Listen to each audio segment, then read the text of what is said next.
those who follow the truth within. Obey the Father, that's where life begins. All the loud voices, they lead astray, but Jesus is the truth, the only way.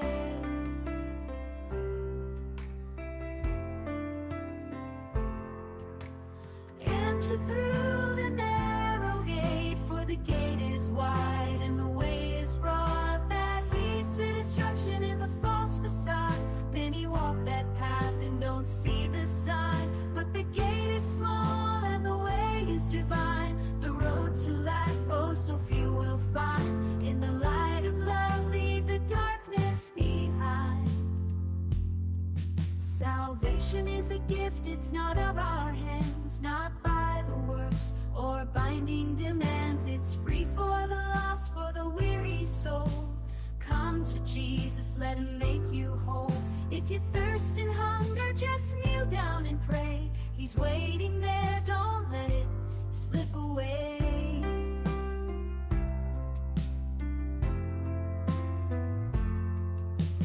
Enter through the narrow gate, for the gate is wide and the way is broad that leads to destruction in the false facade. Many walk that path and don't see the sign, but the gate is small and the way is divine. The road to life, oh, so few will find. In the light of love, leave the darkness behind. Enter through the narrow gate, for the gate is wide and the way is broad that leads to destruction in the false facade. Many walk that path and don't see the sign, but the gate is small and the way is divine. The road to life, oh, so few will find. In the light of love, leave the darkness behind. In the light of love, leave the darkness behind.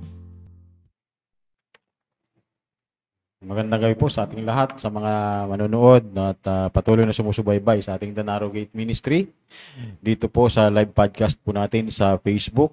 Pastor Ramil, magandang gabi po sa iyo. Magandang gabi, Pastor Derek. Nandito naman po tayo sa atin pong bagong episode. At ang tatalakayin po natin ngayon ay tungkol po sa Calvinism.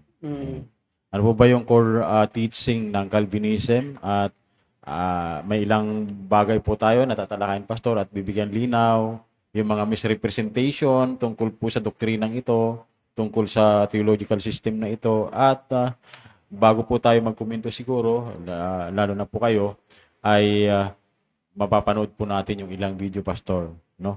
At bibigyan po natin ito ng reaction. Bago natin panoorin ang video, bakit nga ba tayo nagkaroon ng topic na ganito, Opo. no? Sino ba nag-request? Actually si brother, sino nga ito? Michael, at saka mayroon pang isa Bali, dalawa. Bali, dalawa po sila.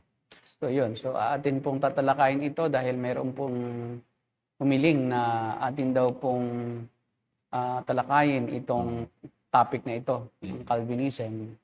At pagka sinabing Calvinism ay hindi maiiwasan na talakayin yung Arminianism. Opo. Dahil ito yung opposing doctrine, no? At titingnan natin, hindi siguro lahat, no? Kundi i-focus natin muna doon sa una. Opo. Pero ating bibigyan ng overview sila ngayon, ano ba yung core teachings? At ano yung maiksing pagpapaliwanag sa bawat teaching, and then we will go back to the initial sa acrostic, no? Opo. Yung T Opo, yan. ng Calvinism. Opo, And kasi- then, later on, siguro mga next episodes natin, Yan, yung opo. U, L, I, P. Kasi napakalawak ng Calvinism. Opo. Tsaka, Pastor, siguro talagang dapat mabigyan po ng diin talaga yung letter T ngayon. Kasi yun po yung mukhang mapapanood natin sa video na binibigyan po nila ng pagsalungat, pag-against. So actually, wala namang Calvinism talaga. Opo. Before yung Synod of Dordrecht sa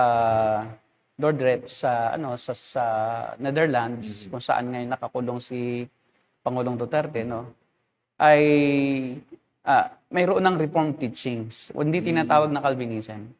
Report At teaching. ang statement of faith ay yung Belgic Confession. Oh. At ang mga nagsusulong ng mga Reformed doctrine na yun din ang teaching ni Calvin ay na-trigger lang kasi. Dahil mayroong kalaban si Calvin nung nabubuhay pa na ang pangalan ay Jacobus Arminius na kinukontra lagi yung doctrine ni Calvin na reform. Hindi naman ang tawag sa reform doctrine ay Calvinism. Kundi reformed lang, reformed teachings or reformed traditions. Na yun po ay galing sa theologians gaya ni Augustine, ni Wycliffe, alam natin si John Wycliffe, yung the first translator of the Bible into English, si Martin Luther, si Zwingli, si Sanctius. So bago pa si Calvin, marami ng mga theologians, church fathers na katulad ni Calvin. At gaya ni Apostle Paul, no? Sa kay si Augustine kasi, natuto lang naman yan kay Apostle Paul. Yung kanyang systematic sa Romans, no? At si Augustine naman, from Augustine, natuto sila Wycliffe, sila Luther, and then Calvin followed suit. So, sumunod din si Calvin kay Luther.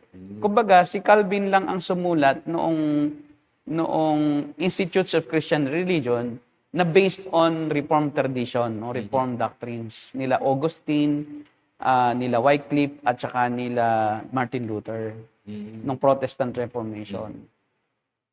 It so happens na si Calvin lang talaga is well-equipped sa ganyaang argumentation dahil siya ay lawyer by profession. Although siya ay dapat magpapari dahil ang plano ng kanyang mga magulang ay siya ay maging seminarista o magpari siya. Siya ay actually is French, si Calvin. Hindi siya Swiss. Kaya lang siya napapunta ng Switzerland kasi nga ay tumiwalag siya sa Roman Catholic Church. Kasi nakita niya yung pang-aabuso ng mga Roman Catholics sa mga Christians na Reformed, doon sa mga Protestants. At nagkaroon siya ng leaning na as a lawyer, ipagtanggol yung kaapihan noong mga Kristiyano na inuusig.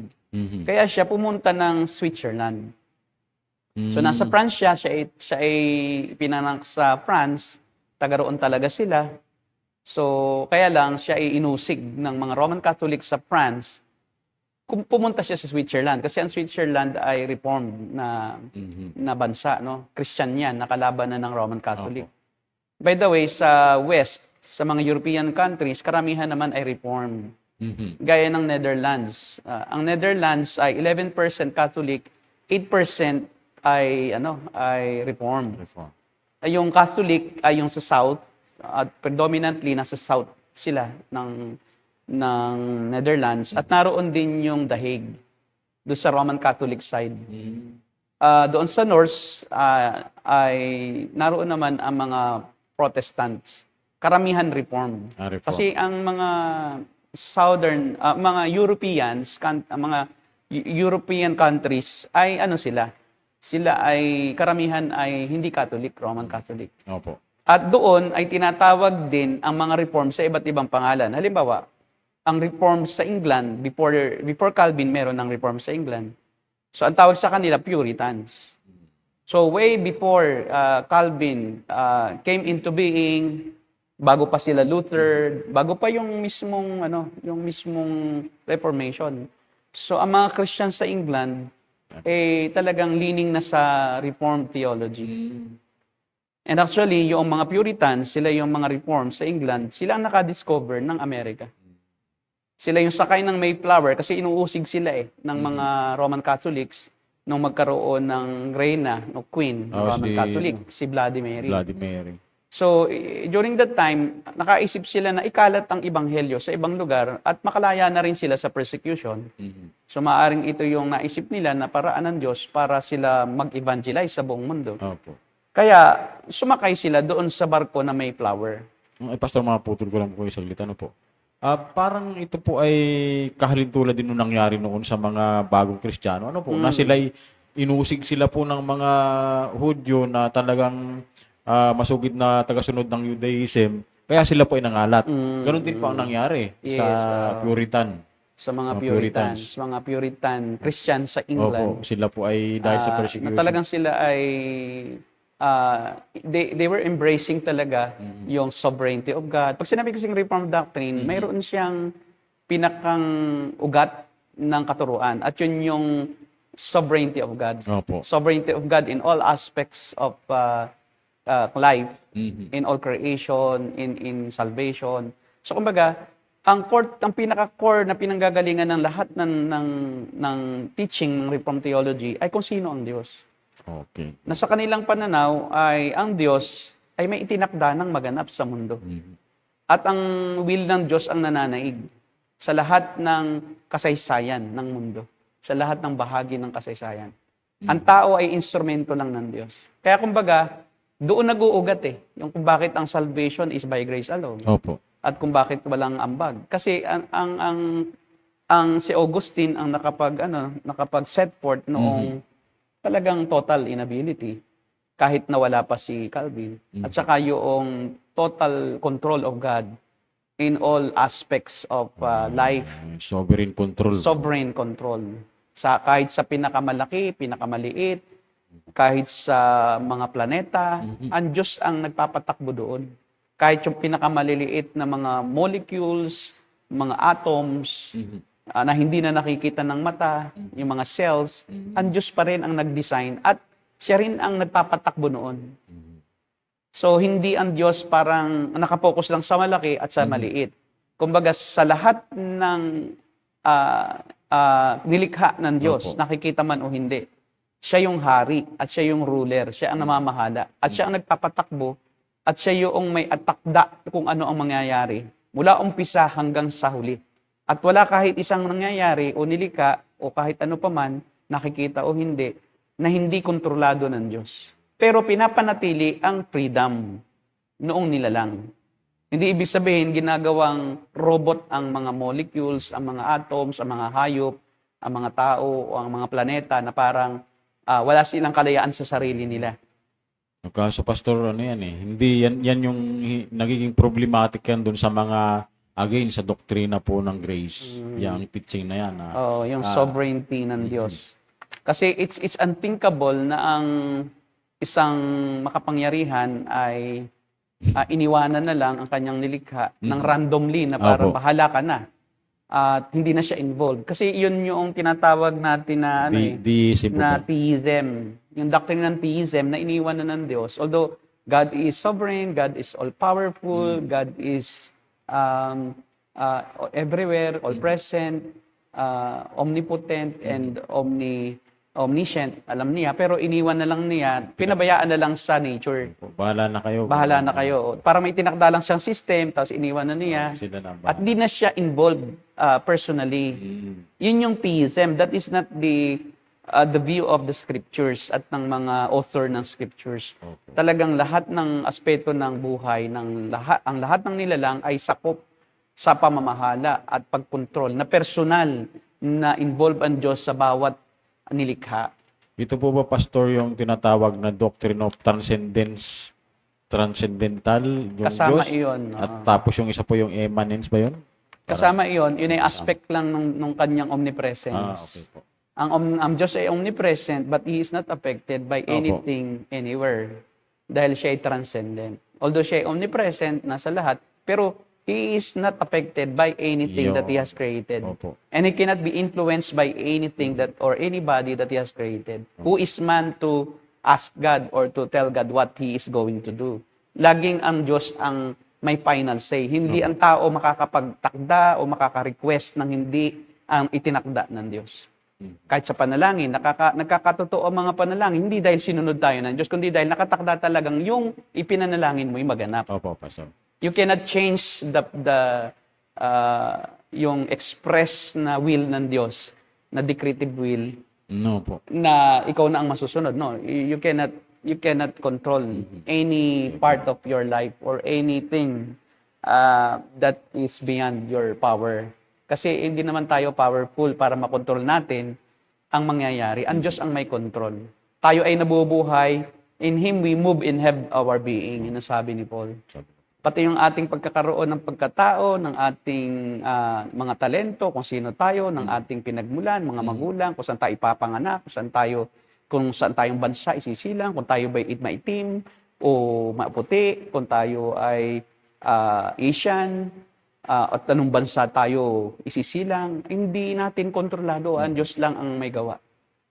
At tayo rin ay napapanatili sa ating kalagayan, hindi dahil sa ating sariling lakas, hindi dahil sa tayo ay may kakayahang buhayin ang ating sarili. Even our lives are in the hands of God. And He can take it anytime He wants to take it.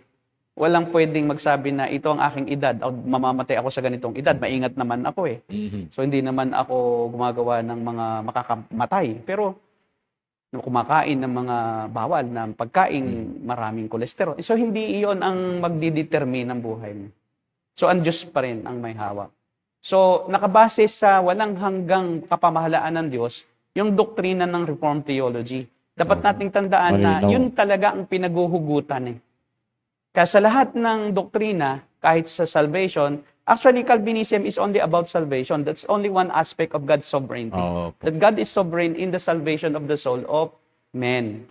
Na siya lang lahat ang mayroong akda at mayroong plano at mayroong kapamahalaan at mayroong ginawang aksyon para tayo maligtas. Tayo nagre-react lang eh sa aksyon ng Diyos. What we do is just reaction of what God has already set forth before time began, before the world was created. Nakatakda na lahat maganap yan, kahit di pa tayo ipinanganak. Kung maliligtas ka, talagang nakatakdang sasampalataya ka. Hindi pwedeng hindi. Wala sa kamay ng tao ang kaligtasan, which is, yun naman ang ayaw ng Arminianism. Yun. Ayan. Kasi si Arminius ay na-influence naman siya nung kalaban naman ni Martin Luther na si Melanchthon yan. Melanchthon. Yan ang mga nag-influence sa kay Arminius. Yan sila Luther, mga kalaban ni Luther. So ang Diyos ang may akda ng lahat, siya ang nagpapagalaw sa lahat ng nilikha. At siya rin ang mayroong plano. Kasi it is unthinkable na walang plano ang Diyos eh. Kasi ang Diyos nga ay Diyos na makapangyarihan. Paanong wala siyang planong ipapagawa sa bawat nilikha? At siya rin ang nagpapakilos. Para matupad yung planong iyon niya sa tao, siya rin ang nagpapakilos sa bawat tao. Para maabot yung kanyang plano na yon na pangkalahatan, na iligtas ang kanyang mga hinirang. Kaya ang election sa Arminian is for knowledge lang. Ikaw ay naligtas dahil na-elect ka. Bakit ka na-inelect? Dahil nakita ng Diyos sa future na ikaw ay tatanggap. So ang basihan ng Diyos sa pagliligtas sa Arminian theology ay yung iyong gagawing pagsampalataya. Kaya nasa kamay mo pa rin yung kaligtasan mo. Kasi nakita lang ng Diyos. Hindi siya ang nagligtas sa'yo, ikaw din. Kaya lang, syempre, nakita lang ng niya na ililigtas mo ang sarili mo, kaya pinili ka niya na isama. Pero doon, Pastor, sa point na yun, hindi ko makita na sovereign ng Diyos doon. Hindi kasi sa bandang huli, tao pa rin nagdi-decide eh. Kaya nga, nire-refute mismo ng Arminianism. Kaya nga, it's not about salvation per se. Calvinism or Arminianism, they are not about yung salvation lang per se, but it's about who God is. That He is perfectly the ruler. Yun ang... Yes, and He holds everything in the palm of His hand. Sabi nga ng mga awit. So sa kanila, nasa kamay nila ang kaligtasan nila. So I am the captain of my soul. Yun ang belief ng Arminian. I am the one who saved myself from the wrath of God because of my free will.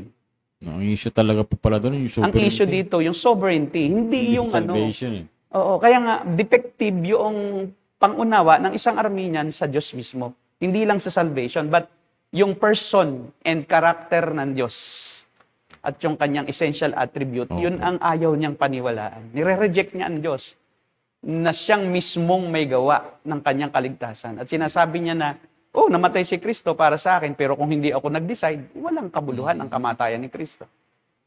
So, hindi mo ako maiiligtas. Kaya kailangan manuyo ka sa akin. Kailangan yung prevenient grace na magpakita ka sa akin ng grasya. At nasa akin ang desisyon. So I can reject your grace. So God always shows His grace, but it is up to man to reject or accept that grace. Especially the calling of God. Sa kanila yon irresistible yung calling ng Diyos. Hindi siya irresistible. Yes, kaya sa kanila they can resist the calling grace of God. Yung grace ng Diyos, kaya nilang i-resist siya. Yun. Yan ang ano. Yun pala yun. So yan yun, no? So 8% ng population ng Netherlands ay reformed, nasa northern side, nasa northern part ng Netherlands, and 11% Roman Catholic. At ang nakakalungkot, 30+%, more than 30% ay walang relihiyon. They are agnostics, either atheist or non-religious. Pero ngayon po yan, sa ngayon po. Iyon sa ngayon. Pero nung panahon nila John Calvin, ay talagang ang Switzerland is, siya ay beacon of truths noong panahon na yon, and morality. Siya yung model of morality sa mundo. Parang Netherlands, Scotland, pareho noon na talagang all throughout yung bansa ay karamihan ay Christian na reform. Pero dahilan sa pagdaan ng panahon na influence na naman sila ng atheism, ng modernism, at yung tinatawag natin na New Age. Thinking na kami ang bahala sa buhay namin. So muli na bumalik doon sa kalagayan na immoralidad ang naghahari ngayon sa mga bansang ito. Pero yung mga Christians doon, yun ang talagang nananatiling tapat sa Panginoon. Hanggang ngayon. So maraming mga Dutch. Ang tawag kasi sa mga taga-Netherlands, Dutch. So kung ano po pala, Pastor, kung halimbawa dito sa atin sa Pilipinas, ang dominant religion dito ay Roman Catholicism. Sa parting sa Europe, Reform. South Korea actually Protestantism sa South Korea, kaya lang konti lang ang reform. Okay. Although marami silang Presbyterian churches sa South Korea, kasi 50-50 yan eh. 50% ng South Koreans, yung kanilang population is Buddhist and other religions. Ang 50%, another 50%, kalahati ng populasyon ay Christian, but mga Presbyterian ang nagumpisa. Kaya mga Presbyterian, pero ang belief ay Pentecostalism. So pangalan lang Presbyterian. Actually, ang Presbyterian, Reformed. Pero nakurap yung teaching within that church. Kasi ang dapat bantayan, hindi yung tagalabas kundi yung tagaloob na binabago ang teaching gaya ni Armenius. Actually, si Armenius is a Reformed. Formerly, siya ay Reformed talaga. Naniniwala siya. Tapos kaya lang na-influence siya ng mga bagong katuruan. At nireject na niya yung sovereignty ng Diyos at sinasabi niya, hindi. Ang tao ang mayroong akda ng kaligtasan. Nabago yung kanyang binago na niya. At ang tao ay mayroon lang sakit, hindi siya patay. Naku, ganun na ganun po, Pastor, yung sa video. May sakit lang siya. So, kaya pa rin naman niyan na paganahin ang kanyang sariling kakayahan para tanggapin o tanggihan ang kaligtasan. Okay, sige. So, Panoorin Pastor, natin. Isa po sa pinangahawakan doktrina, mahalagang doktrina po ng Calvinism. Yun nga pong sa tulip. Po. At ang una po doon ay yung letter T, kung anong ibig sabihin nito. Sabi doon ay total depravity or total inability. Pero dito po sa video na mapapanood natin ay kinukontra po nila ito. At hindi raw totoo na totally enable ang tao. Sige po, pwede po panoorin natin.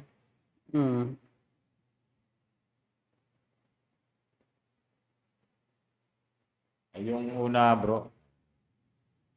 Sunod-sunod naman yata eh.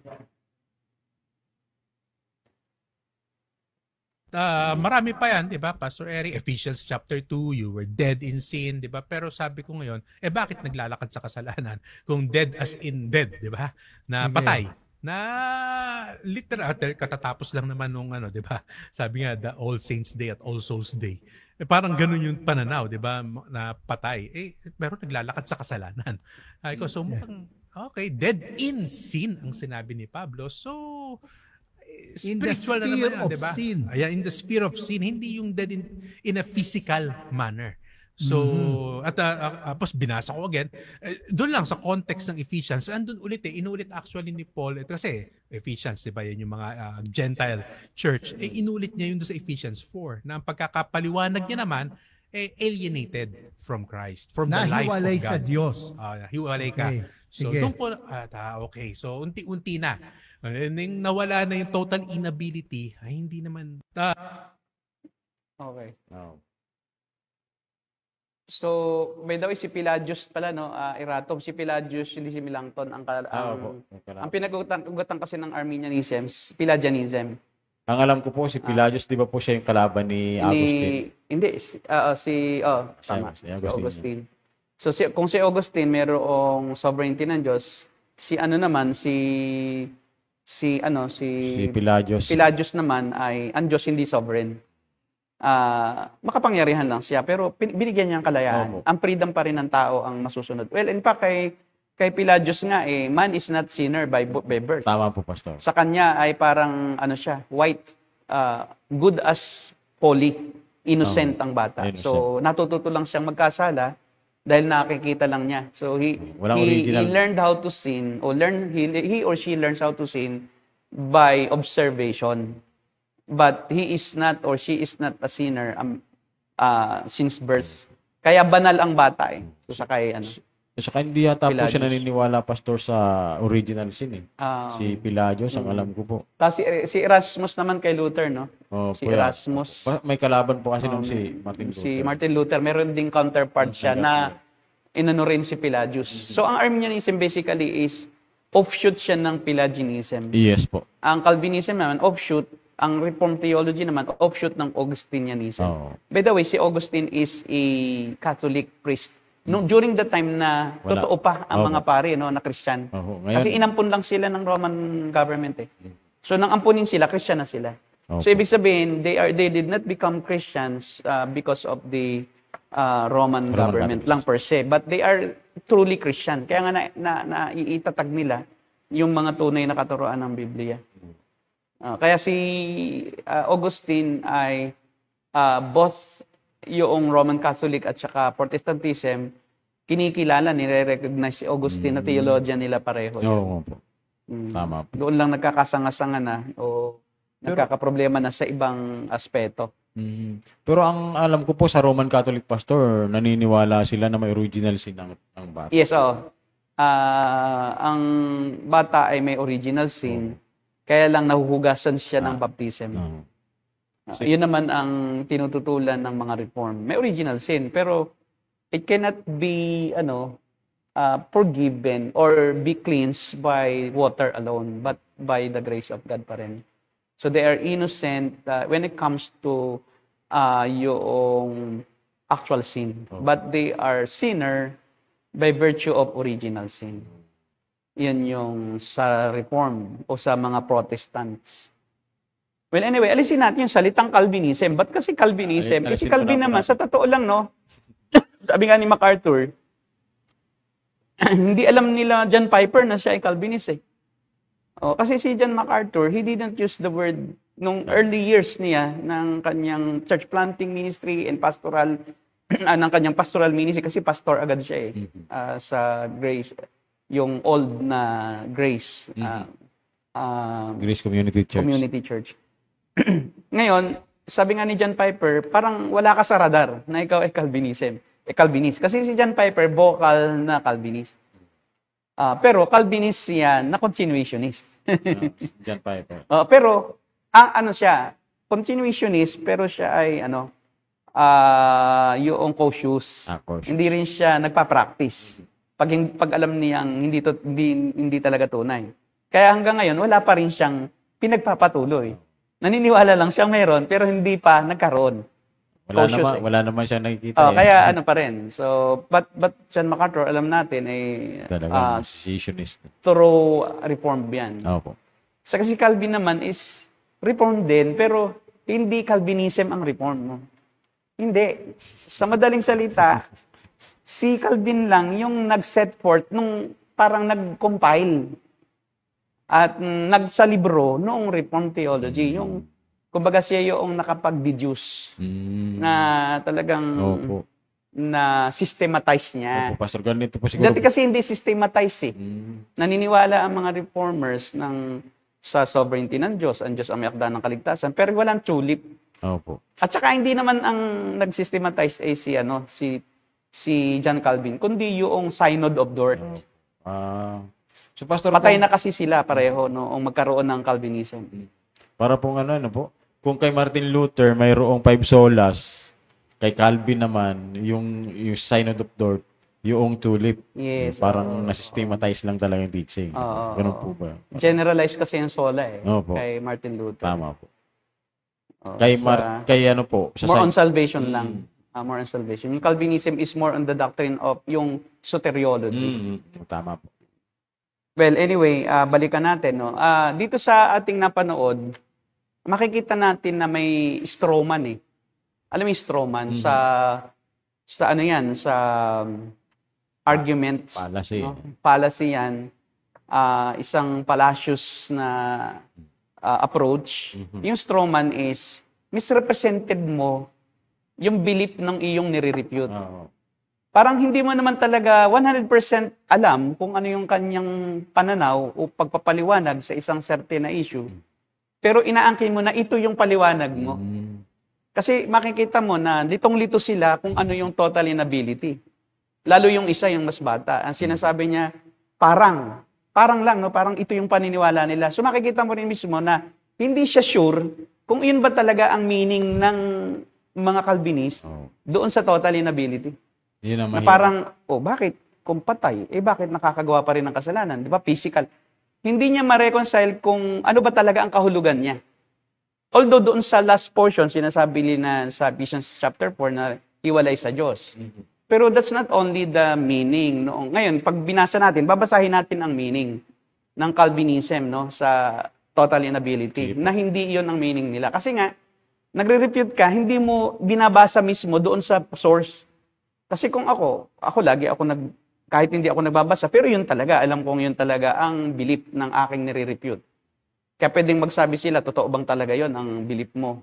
Ngayon, tingnan natin kung ano talaga yung belief ng total inability ng mga Calvinist, ng mga naniniwala sa soteriology ni John Calvin. Una, ang doctrine of total inability, ito yon.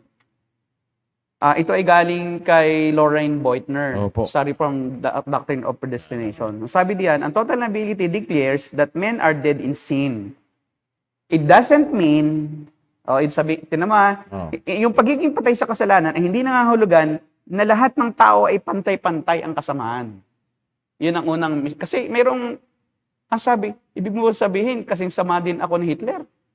Pagka ako'y dead in sin din, parang generally depraved din, kaya inalisin niya yung total depravity. Kasi parang ang meaning ng iba doon sa total depravity, ginawang total inability. Parang total depravity, lahat ng tao pantay-pantay ang depravity. Na parang kung gaano ka kasama, ganun din ako kasama.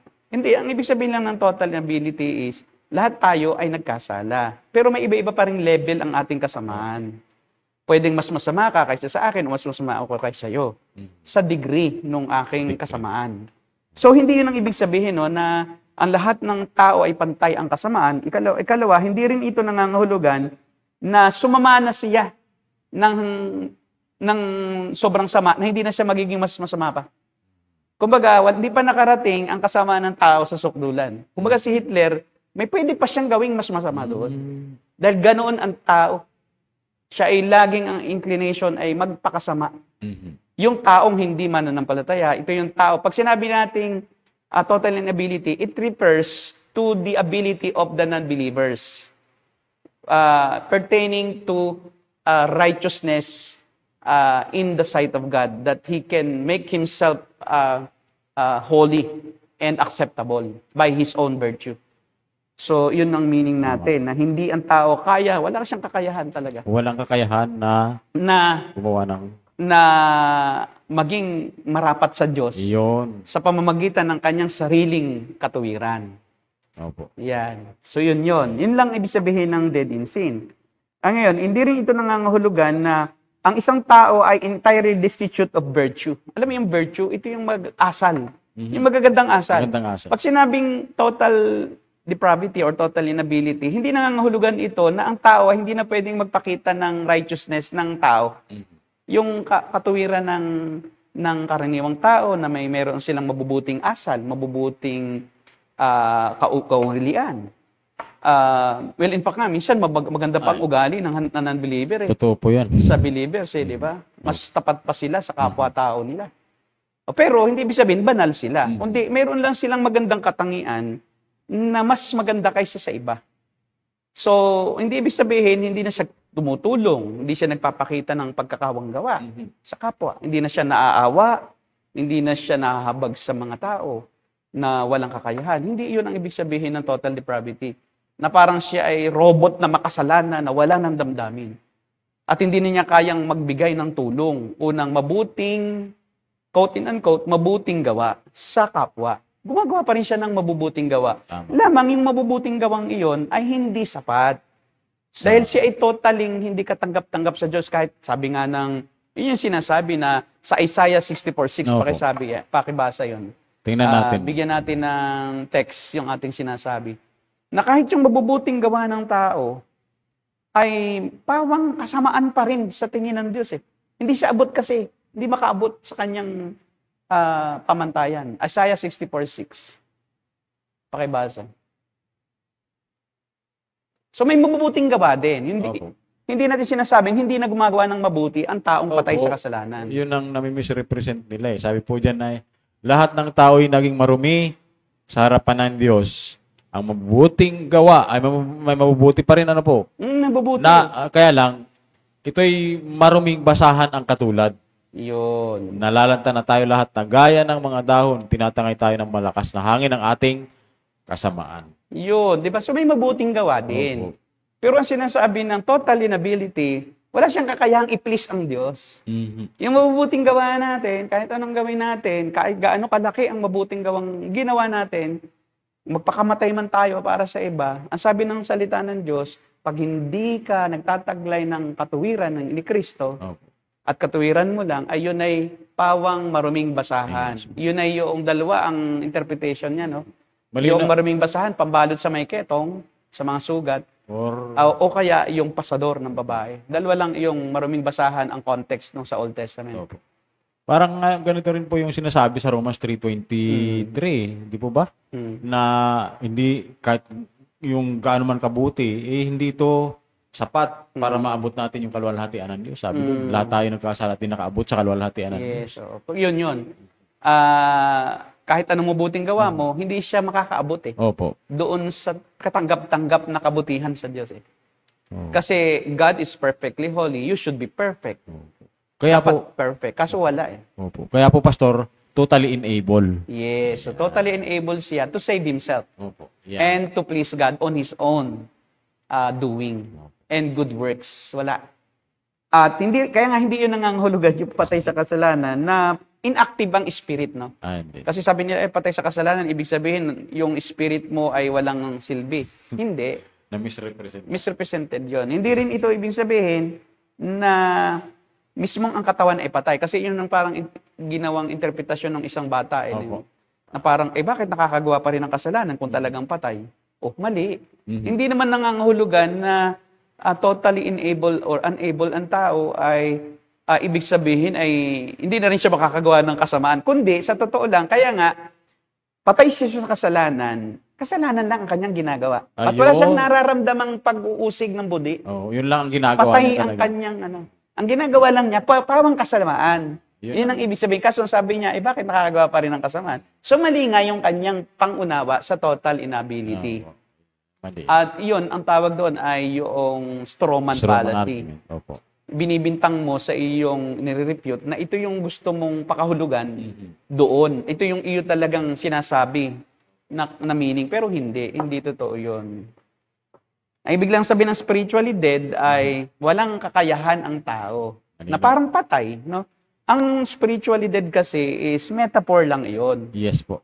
Hindi ibig sabihin na kasi spiritual death nga, hindi naman ibig sabihin literal death. Hindi naman talaga. Ang ibig sabihin lang, yung kanyang espiritu na sana ay may kakayahan na makipag-ugnayan sa Diyos. May kakayahang gumawa ng kalugod-lugod sa Diyos. may kakayahan siya na makipagrelasyon sa Diyos, nawala na ng kakayahan. Di ba yung patay, pag sinabing patay na telepono, wala ng abilidad yung telepono na makipag-ugnayan? Pero hindi naman nabubulok yun, yung telepono. May telepono pa rin. So metaphor lang siya. Ito yung pagkawala ng relasyon Opo. at kakayahan na makipag-ugnayan sa Diyos at maunawaan ang Diyos. Kaya patay sa espiritu. Kasi ang espiritu ng tao ang may kakayahan sana na makipag-usap, makipag-ugnayan sa Diyos dahil ang Diyos ay espiritu eh. Hindi siya pwede kasi makausap ang Diyos sa paraang pisikal kasi hindi naman pisikal ang Diyos, Spirito kundi pa rin. spiritual. Kaso yung espiritu ng tao ang nawala ng kakayahan, namatay. Yung ibig sabihin ng namatay, nawala ng kaya. Wala na siyang kakayahan. As in, patay na wala na siyang kahit anong pakiramdam. Wala siyang anumang desire for anything any activity. Kasi patay siya eh. Kahit tagtarin mo siya ng pino, kahit na anong gawin mo sa kanya, Opo. hindi niya kayang maunawa at maramdaman yung iyong sinasabit ginagawa. Walang pangunawa talaga. Ngayon, sa aspeto naman ng spiritual, kahit anong sermon mo sa kanya, kahit anong basa mo ng Biblia, at yan ay patunay sa atin, na kahit anong basa natin, wala din natin maunawaan. Kahit anong gustuhin natin na pakinggan at nasain natin na sana ako maligtas, hindi natin tayo maligtas. Sa ating sarili, hindi natin talaga kaya. Yun ang ibig sabihin ng patay sa espiritu, na hindi po tayo nagkakaintindihan eh. Kaya mali ang inyong pagkaunawa. Yung isa, yung medyo may edad na, si Cortez, may tama naman yung kanyang sinasabi na talagang hiwalay sa Diyos, yun ang meaning. At walang kakayahan siya. Dahil hiwalay siya sa Diyos, wala nang kakayahan na makipag-ugnayan sa Diyos o makagawa ng anumang tatanggapin na katuwiran ng Diyos na magiging katagamtap sa paningin ng Diyos para siya maligtas. Wala talaga, totally. Kaso pastor, nag-agree din siya dun sa bata eh. Na, Ay, kayo nga lang, sayang eh. Diba? So, okay na sana kasi yung bata, hindi naman siya aral masyado sa Calvinism. At alam ko po, galing sa ISOT itong mga to eh. Yung dating, yung ISOT na IGSL na ngayon. Oo. IGSL na. Opo. Naging ISOT dati siya, di ba? Opo. Binanggit niya yun doon sa video. ISOT sila. Oo. So, wala naman tayong problema kung kayo ay Armenian eh. Oo. Oo. Kami lang ay naatasan din na ano po ba, talakayin po natin. So, kami po ay sumasagot doon sa hiling Opo. ng ating mga kamananampalataya. Opo. Kailangan din And namin for some reason, we also need to expound our own views. No? Sige, ano pa? Meron pa ba tayo? No? So, naunawaan na nila yung ibig sabihin ng patay sa espiritu. Opo. Wala siyang kakayahan sa spiritual.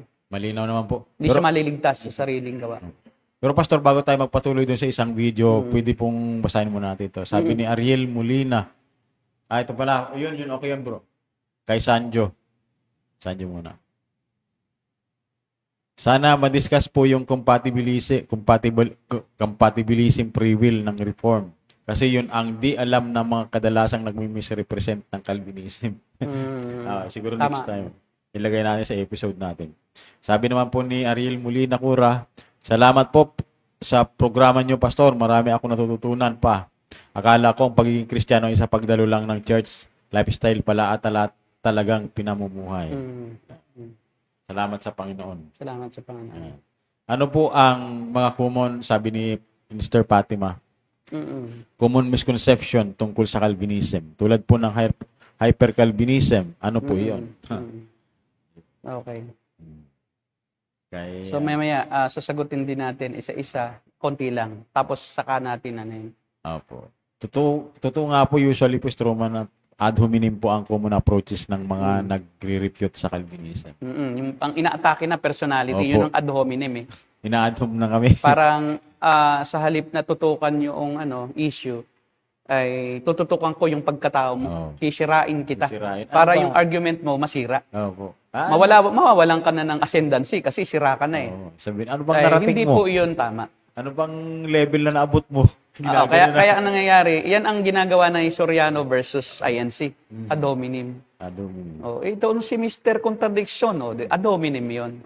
Kasi pagkatao na niya, yung sasabihin naman ni Soriano, itong si Iglesia ni Manalo, di ba? Itong mga ganito, minumura pa niya. So, ano na siya? Ad hominem. Opo. Ngayon, ayaw natin na ganoon. Gusto natin is purely intellectual, intellectual approach. Tama. Na ano ba talaga yon? And then, explain natin pareho. Well, sa Sa Arminianism, ganito yan eh. Sa Arminianism ay meron tinatawag silang partial depravity o hindi siya lubusang masama. Hindi siya lubusang walang kakayahan. May natitira pa rin sa kanyang kakayahan sa spiritual na maunawaan ang mga salita ng Diyos, maunawaan ang mga bagay na spiritual sa Biblia, at sa kanyang sariling kakayahan ay tanggapin iyon at iligtas ang kanyang sarili in the process. So siya yung tutulong sa Diyos na iligtas ang kanyang sarili. So kaya ang larawan ng Arminianism ay tulad sa isang nalulunod na tao na may kakayahan pa rin. Hindi lang marunong lumangoy. Kailangan lang niya ng salbabida.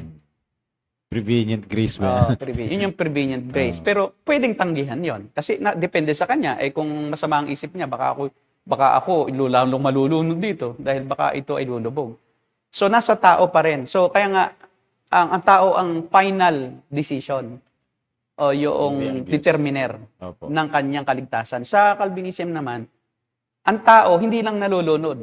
Lutang na siya, patay na nga eh. So kahit bigyan mo ng timbulan na yun, Hindi na alam. wala yung kakayahan na maunawaan kung ano yun. At hindi na siya makakapag-decide sa kanyang sarili na iligtas ang sarili niya. Patay nga siya eh. Opo.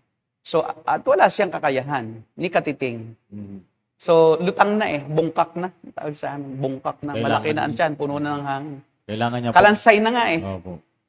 Tapos paano mo siya paano mo siya sasabihan? Tanggapin mo, ang salbabida. Dapat mo na i-resuscitate.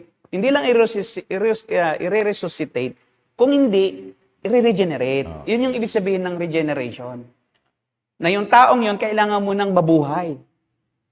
At ang kakayahang bumuhay ay wala sa tao. Nasa Diyos. Oo. Patay na nga eh. Paano pa bubuhay niya ang sarili niya?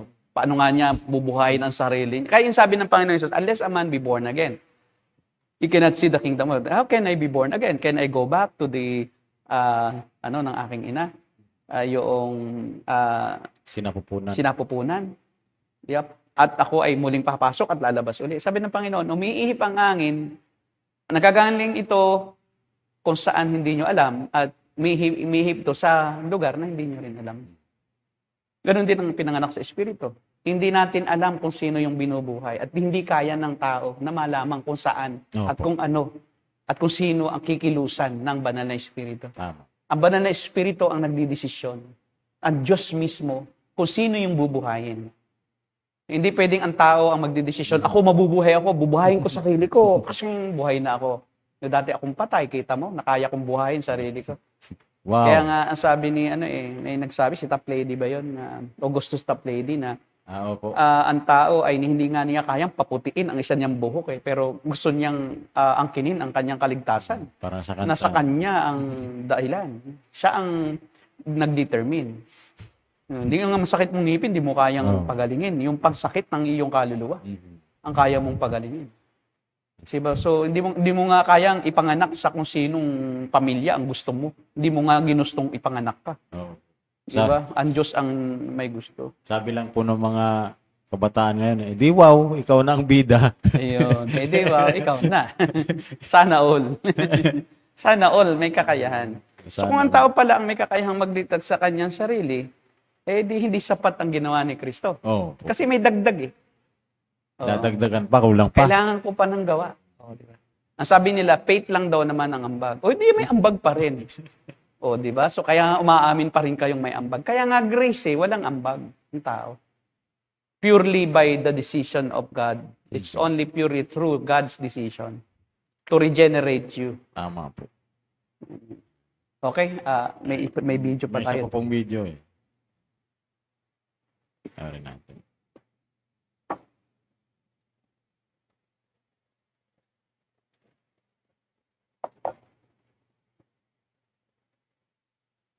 Kung ang ibig sabihin, hindi makakagawa ng mabuti ang tao na katanggap-tanggap sa Diyos, which we accept. Diba, Sana dahil nga patay, hindi rin magagawa masama. Hindi rin makagawa ng masama. Pero yung context nito, yung mga binigyan kong diin, walk, following the course of this world, following the prince of the power of the air, disobedience, we once lived in the passion of our flesh, carrying out the desires of the body and the mind. Kita mo na yung dead ay hindi total inability. Kundi kung titingnan natin, lumalabas, ito ay pamumuhay ng salungat o pamumuhay ng rebellious laban sa Diyos. At sabi nga sa 1 Timothy, si Paul din ang nagsabi nito. Dapat interpret natin ito based dun sa pagkagagamit ni Paul ng salitang dead. May binanggit ka na, di ba? Na ang ibig sabihin, separate from God. At yun.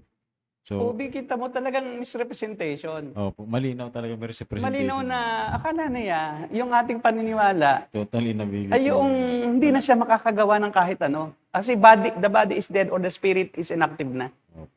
Na parang the spirit is inactive, na pa hindi siya makakapili ng masama. Tapos yung body is dead, na parang bakit pa siya nakakapag... Sabi, hindi siya patay, physically. So mali nga, hindi nga yun ang aming pakahulugan. May tama siya yung una, yun ang tama. Na talagang ang pakahulugan ng total inability, kahit basahin ko, ang sabi rito, tama yung sinabi niya na una na talagang siya, yun ang ginagawa, puro kasamaan, yun ang totally enabled. Yung total inability. Sabi rito, since the fall, ito ang total inability, man is utterly indisposed, disabled, and made opposite to all good, and wholly inclined to all evil. Tama naman. Ang linaw po. So, tama naman. Yun yung tama. Hindi naman sinasabing hindi na nakakakilos, hindi na nakakagawa ng masama. Tama nga yung sinabi mo na patuloy siyang sa paggawa ng kasamaan dahil wala na nga siyang natirang kabutihan na karapat dapat sa Diyos. Wala siyang katuwiran na. Hindi na niya kayang makapagbigay lugod sa Diyos. Yun ang ibig sabihin ng total inability. He possesses a fixed bias of the will against God. So fixed na yung kanyang bias eh. Hindi na siya makapamili between good and evil eh.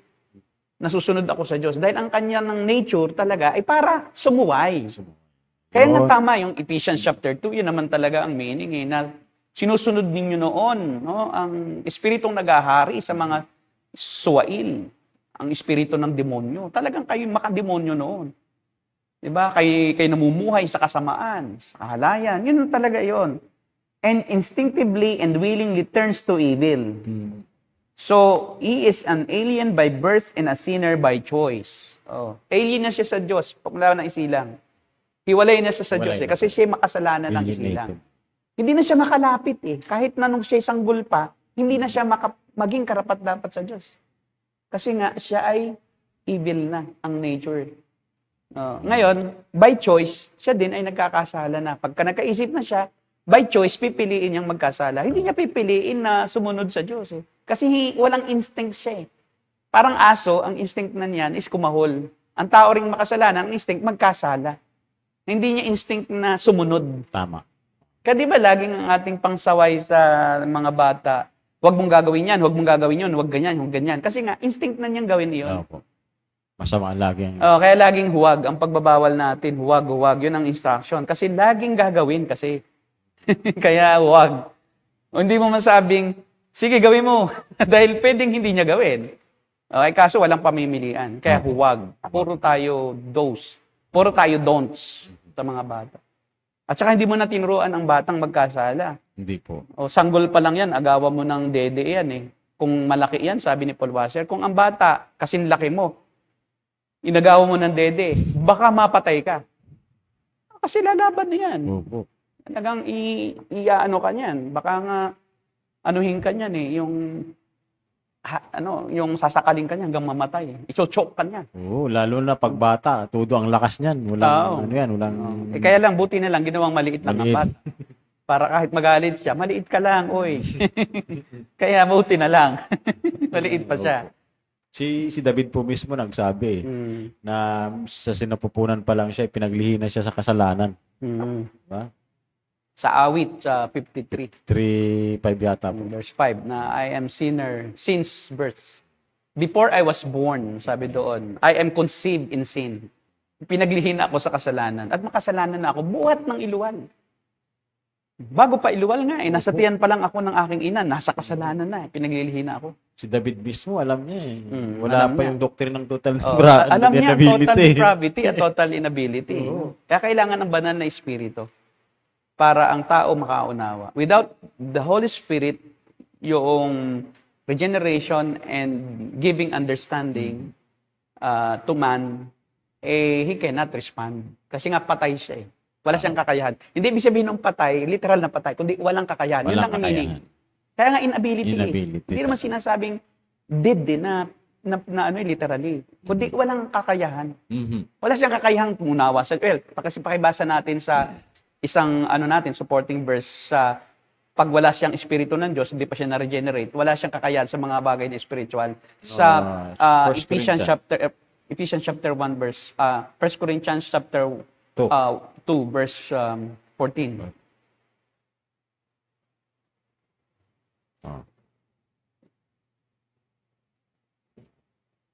Kaya ang ibig sabihin ng patay. Sapagkat ang taong hindi nagtataglay ng Espiritu ay hindi kayang tumanggap ng mga kaloob mula sa Espiritu ng Diyos. Para sa kanila, kahangalan ng mga iyon at di nila nauunawaan. Sapagkat ang mga bagay na espiritual ay mauunawaan lamang sa paraang espiritual. So, yung hindi pa Kristiyano, yung taong hindi pa nagtataglay ng Espiritu. Kasi dalawa lang naman ang tao eh. Isang taong walang Espiritu ng Diyos, isang taong may Espiritu. Isang may taong nagtataglay ng Espiritu ng Diyos. Yung walang Espiritu ng Diyos, patay sa kasalanan. Hindi siya pa siya buhay eh. Wala pa siyang kakayahan.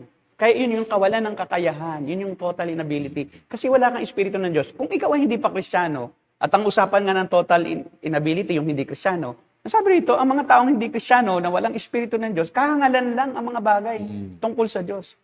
Kahangalan lang ang Bible study. Hindi nila iyan ma-appreciate. Hindi nila iyan maunawaan. Baka makinig yan for the sake lang ng personal interest. Di ba kaya siya nakikinig dahil may gusto lang makuha, mauutangan ka pala. Uutangan. Yun, di May ba? Kaya merienda. tinataya doon sa, no. Di ba yung sabi nga ni, Dito na naman tayo. na kaya pala ang mga nagba-Bible study, naman unbeliever, sinusulat pa yung verse. Sabi nung isang pastor, revival. Grabe, revival sa lugar na ito. Kasi tabing dagat, mga tao talagang, grabe, nagdadala pa ng ballpen, ha? Pagka magba-Bible study, pag nagsabi, 1 Corinthians 2:14, sipag, sulat talaga. Sabi Binubuklat pa, ha? Oo, nagnunotesan niya. Take notes. Yung pala may tumama sa loto. Gamit yung kanyang mga verses. Oh, ngayon, pinamalita. Ay, hindi pala loto. Yung Weteng. yung weteng, yung local na loto. Oo. Weteng. Oh, Pompiang 3. John 3:3. Pompiang 3. Tumbok, gis. Tumbok bis. Romans 3:10. Oh, di ba? Ephesians 2:8 and 9. Oh, di ba? 2:8, tumbok 9. Di ba? Ayos. Oh, nanalo. Sa weteng. Kaya, kita mo, akala mo, sila'y buhay? Hindi. Hindi nila maunawaan yon. Kaya lang sila nandoon, nagbe-benefit sila eh. Tumama kasi sa lote, sa weteng. So, swerte. Swerte si Swerte pastor. si pastor. Nabalita ngayon. So, ikaw pang nag-encourage ng pagwiweteng ngayon, unknowingly. Di ba? Hindi mo ka naman kasalanan. Pero kung nag-Bible study ka pa rin, hindi mo piniliwanag, at sinamantala mo, kasi ganyang isibilibisyon, yung mga churches, ganun eh. Just kahit anong nila, pakay nila. Basta mahalaga, makinig sila. Hindi pwede. Kailangan ituwid mo ang kasalanan. Itutuwid mo, sabihin mo na, kailangan po kayong mag-tights. O yung mga nanalo ng weteng, mag-tights. Tights mo kayo sa lingwa. Tatay, lalo na. Yan, courage mo na naman. Okay lang pala kay pastor. At least mag-tights lang tayo. So, dapat sabihin mo na, iyan po ay masama. Dahil iyan po ay activity na galing sa alaswerte na walang kanang aasahan. Swerte na lang. Swerte na lang. Nag-encourage ang katamaran po yan. At pag nanakaw, dahil pag wala ka nang maitaya, naa-addict kasi yan. Addiction yan. Addiction kasi ang sugal. Tapos nagbibigay kasiyahan na yung pagtama. Opo. Pag nanalo ng isa, kahit matalo ng 10, Kailan basta. nababawi. Pag nanalo yung kasiyahan na yun. Naa-addict siya doon. Kaya, papasama ang pamilya. Okay, balik tayo doon. So, yan po ang ability, no? Total inability. Ang tao ay bandage ng kanyang will. Bandage of the will. Yan. So, ang ibig sabihin, yung will ng tao is free. Dito nag-uugat yung misconception eh. Ang ibig sabihin pala, pag naligtas ka, robot ka. Wala ka ng will. Hindi. Hindi ka robot. O kaya nagkakasala ka, yun ang robot ka na lang na nagkakasala ka. Hindi, will mo talaga rin yun. Wala naman nagkakasala na ayaw niyang magkasala eh. Imposible yun. Naninigarilyo ka, ayaw. Pigilan niyo ako. Bubugbugin ko to. Sarili mo. Hindi. Kaya mo gusto mo nga, hindi ka napapapigil eh. Walang nagpapapigil sa bisyo. Bisyo mo yun. Gusto talaga. Ginusto mo. Ngayon, ang larawan ng isang taong patay sa kasalanan, may free will siya. Yun na naman eh. Akala nila walang freedom. Yung patay sa... Hindi. Ang kanya ng freedom is to choose between lesser evil and greater evil. Yun lang ang freedom of the will ng taong sinful. To choose between lesser evil and greater evil. Puro evil pa rin. Prohibit pa rin. Kaya lang yung iba, ang mas pinipili yung konting kasamaan lang. Kasi nahihiya ako sa publiko pag gumawa ako nito, di ba? Kasi standard ng society, hindi ako pwedeng magnakaw. Pero siguro yung kupit-kupit lang, pwede na yon. So, di ba? Kurap-kurap. Kurap-kurap ng konti. Huwag mong gulat na gulat ka, no? Na, yun, kunting-kunting kasalanan lang. Pero still evil, lesser lang. Kaya yun ang freedom niya. And that's not freedom at all. If you don't have the choice to choose between good and evil, that's not freedom at all. Kasi evil pa rin eh. Pero still, may kalayaan siya. Kaya nga yung kalayaan niya ay parehong palpak. Di ba? So, yun ang total inability. Wala siyang ability kasi to choose God and to work according to according to the righteousness of Christ. Yun. Yung gayahin si Kristo, hindi niya kaya. Tama. Kaya nga, totally unable siya na iligtas ang kanyang sarili. Kaya nga sabi niya, ang inability, sabi ni Martin Luther, under which he labors is not inability to exercise volition. Walang volition. So, hindi yung inability ay yung inability na mag-exercise ng kanyang kakayahan na mamili o ng kakayahan niyang kumilos. Hindi yun. Ayon sa gusto niya. Kundi, but an inability to be willing to exercise holy volitions. Yung inability niya ay yung mag-exercise ng banal na gawain na ayon sa pamantay at kalooban ng Diyos. Kaya nga, sabi ni Luther, and it is this space of it which led Luther to declare that free will is an empty term, whose reality is lost. And the lost liberty, according to my grammar, is no liberty at all. Yan ang sinasabi niya sa kanyang aklat na Bondage of the Will. Because a sinner's will is in bondage to his will, which is sinful. Therefore, he can only choose between greater sin and lesser sin. Opo. Kasi sinful siya by nature. Wala na siyang kabutihang pamimilian. Tama po. Puro sin talaga. Kaya sabi nga ni Jesus, and this is the judgment that light is come into the world, and men love the darkness rather than the light, for their works were evil. Mismo ang Panginoong Jesus, siya mismo ang may akda ng total depravity. Unless na siya ay mabuhay na muli sa Espiritu, sa John chapter 3 pa rin. Yung sa born again. Kasi ang tao, likas na ayaw sa Diyos eh. Likas na ayaw sa liwanag. Sapagkat ang kanilang gawain ay masama. Kaya unless a man be born again, he cannot see the kingdom of God. Unless a man is born of the Spirit. Doon sa ibang salin, born of the Spirit. Doon sa ibang salin, born from above. It is born according to your will, but according to the will of God. Born from above. Doon yata po, Pastor, kasi sa original na salita niya, born from above talaga. Born from above. Yung original Greek. Sabi po ni Skia Villaruel, choosing which sin to commit lang kumbaga po, Pastor. Oo nga. Sin to commit sin. Choosing which sin to Which commit. sin to commit lang. Yes. So, choosing which sin to commit. Alin ba? Yes. Itong Alin sin bang, ito bang maliit na ito? Ito bang kasalanang ito? Na kaya ko pang itago? Itong hindi na. O, di ba? Ang pinipili lang ng tao na kanyang gawin ay yung kaya niya lang itago. Kasi takot siyang mabulgat. Yung iba naman, garapalan. O, mayroon namang iba na pinipili dahil nga patay sa kasalanan. Mas pinili naman nila. Kaya nga, may different degree. Hindi natin sinasabi yung total depravity or total inability. Pantay-pantay na ang kasamaan. Kundi, mayroon pa rin mas masama kaysa iba. Kasi depende na kung ang kanyang kaluluwa ay na-expose ng sobra sa kasamaan, halang na siya. Ibig sabihin, wala na siyang pakiramdam sa kung ano yung kahihiyan at dapat niyang ikahiya. Ay, kung lumaki ka sa isang lugar na puro sugal lang.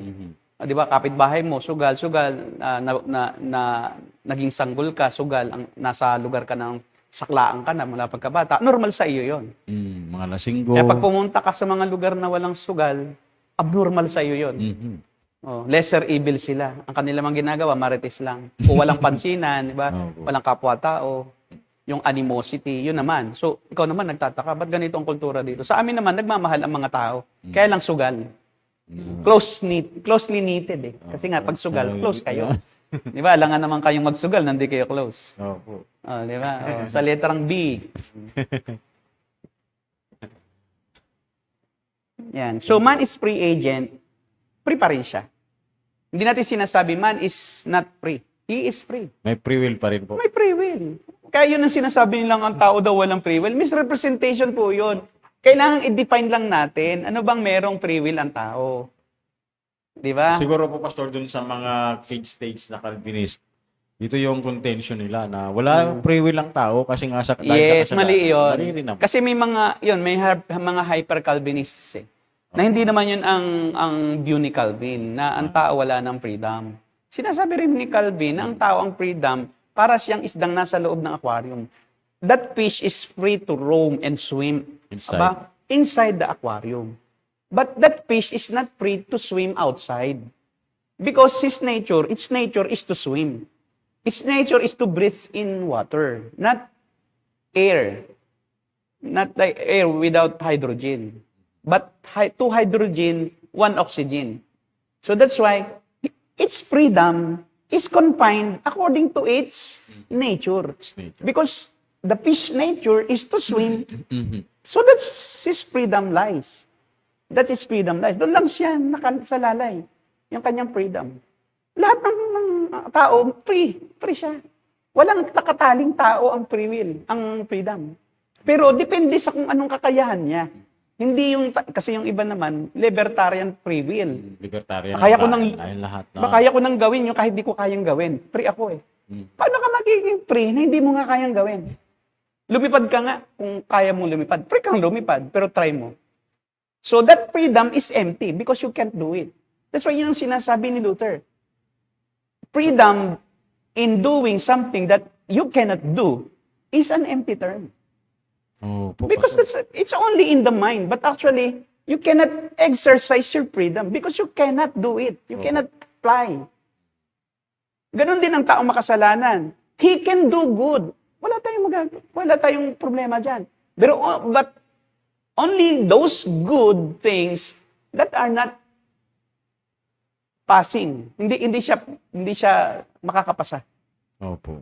Sa pamantayan ng Diyos.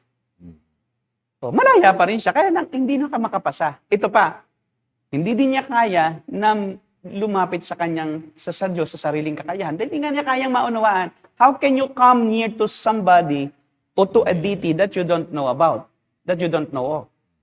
You cannot come to something or somebody that you do not know. Di ba, hindi ka naman pwedeng, paano yun? Kahit lumapit ka nga doon, di mo alam na naroon na eh. Paano ka lalapit? Tama po. Di ba, hindi mo nga kilala siya eh. Paano malalapitan? So lumalapit ang tao sa kanilang ginawang Diyos sa kanilang isip. May Diyos sila, pero yung Diyos na nilikha ng isip nila, yun ang tao na nasa kasalanan. May Diyos din sila, pero hindi yung tunay na Diyos. Kasi they can't understand the true God. Ang kanilang naunawaan, yung Diyos na nilikha ng kanilang sariling kaisipan. Sa lang kanilang pananaw. Di ba? Kaya may Diyos din. Yung Diyos ko, si Digong, Diyos din niya. Inumura niya ang Diyos niya. Pero I don't believe that Digong can mock the true God because he doesn't know who the true God is. How can he mock somebody that he doesn't know about? So ang minamak niya, yung mga Diyos-Diyosan na nanilikha na sa isip niya. Gaya ni Kibuloy, yun ang minamak niya. Yun na nakilala niya ang Diyos eh. Si Kibuloy yung kaya stupid daw ang Diyos eh. Talaga namang stupid, di ba? Kasi si Kibuloy yung kausap, yung kanyang kilala. Kasi yung salitang Diyos, yung Ginoo sa Bicol, yung Diyos, Bicol sa Bisaya yata, Ginoo din, di ba? So, it's universal term yun eh. I-identify mo nga kung sino yun. Sasabihin niya, ay hindi ko nga kilala. Di yun yung tunay na Diyos, di mo nga kilala eh. Kaya kailangan pang ipakilala ni Paul doon sa Atenas, di ba? Nung siya naglalakad-lakad, may nakita siyang mga altar na walang imahen. Nakalagay po ay sa hindi nakikilala. Sa Diyos na hindi nakikilala. Kailangan ipakilala niya. Kasi sabi niya, hindi nyo kilala, kaya kailangan introduce kanyo. Ito yung Diyos na hindi nyo kilala. doon sa pinakilala niya. Kasi kailangan kilala mo. Mm. Hindi pwedeng sumamba ka sa isang hindi mo kilala. Hindi mo pwedeng imak mo yung hindi mo kilala. Kaya very limited kasi yung theological framework ng mga ibang mga grupo ng Kristiyano. Kaya akala pag nagmura na, minura mo yung Diyos namin. I-define mo nga yung Diyos namin at Diyos nyo. Iba. Ang Diyos ng Katoliko, iba rin. Iba ang kanilang definition.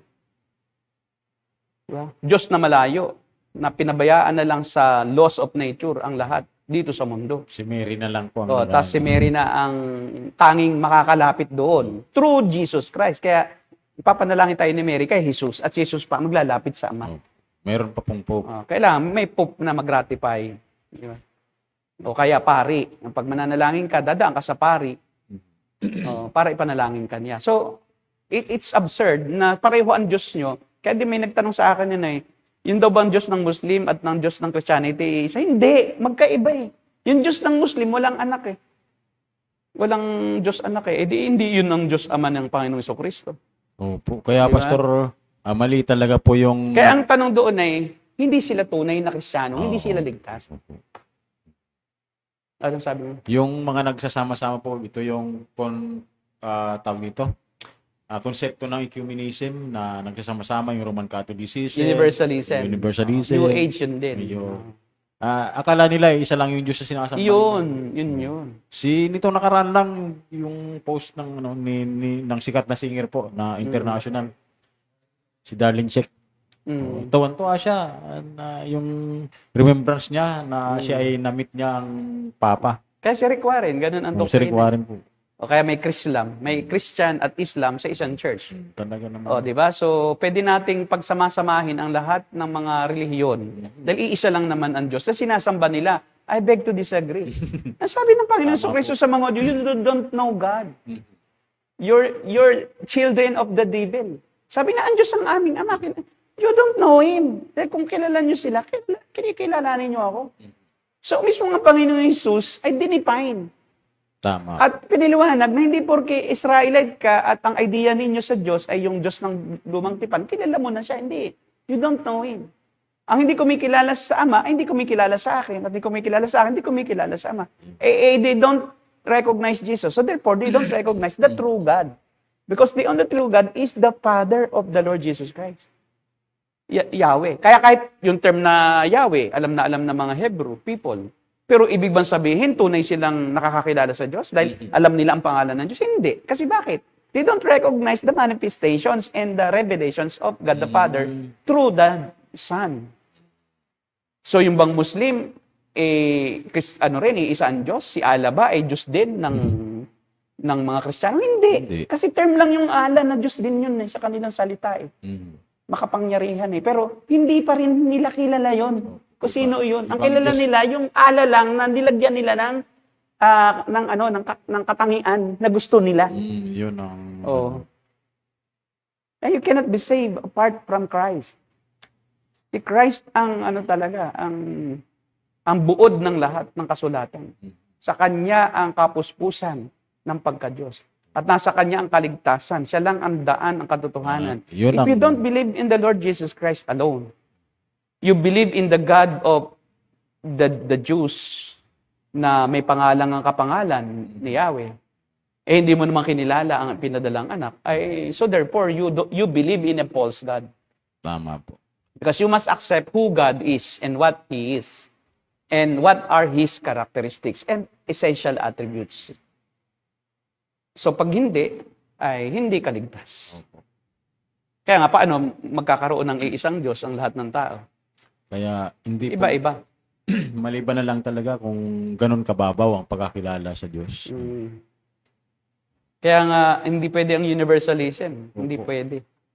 Kasi tatlo lang naman ang approach sa kaligtasan, yung universalism. Yun nga. Sabi nga ni, nakakalungkot si Billy Graham in his old age, bago siya mamatay, sinabi niya, I believe that there will be people in heaven who will come from Islam, who will come from Hindu, Buddhism. Sabi ko, patay. Sa sobrang frustration niya, sa effort niya ng worldwide evangelization, kukunti lang ang naging tunay, baka naman maligtas din sila. Yung mga sinira. Sincere siya doon sa kanyang desire na maligtas ang lahat. Opo. Kaso, that's not what the Word of God says and teaches. Hindi pwedeng maligtas pag hindi mo kilala ang Panginoon Kristo. Opo. There's only one way to salvation, and that is the Lord Jesus Christ. There's only one truth. There's only one who can tell us the whole truth and nothing but the truth, without any lies, but the Lord Jesus Christ alone. Tama po. He is the only way to heaven. Without Jesus Christ, you cannot go to heaven if you don't believe in Him, if you don't know Him. Okay? May isa pa po yata, Pastor, tayong video. Ano to? Sige. Ano yung sabi ni Sister Fatima? Yan. Tanong. Kaya po pala pwede mangyari ang false worship to the true God. Ito po yung mocking na ginagawa po halimbawa ng mga charismatic and Pentecostal po. Tama po ba? Tama. Tama po. Yeah, false worship. Pwedeng mangyari. They think that they are worshiping the true God, but actually they are worshiping the God of their creation. So they create the God that they worship, giving characteristic to this God that He is a God who only blesses, who only gives money, health, who only believes in you, whoever you are, but without justice, only merciful, but without holiness, without justice. So that's a different kind of God. And even if you worship that God, then you are worshiping a false God. You cannot be saved. And sadly, marami po sa mga charismatics at Pentecostal ang hindi talaga kilala ang tunay na Diyos. Kaya that's why their dance and they create yung commotion, havoc. When they worship, they are disorder talaga ang kanilang ginagawa, disorderly.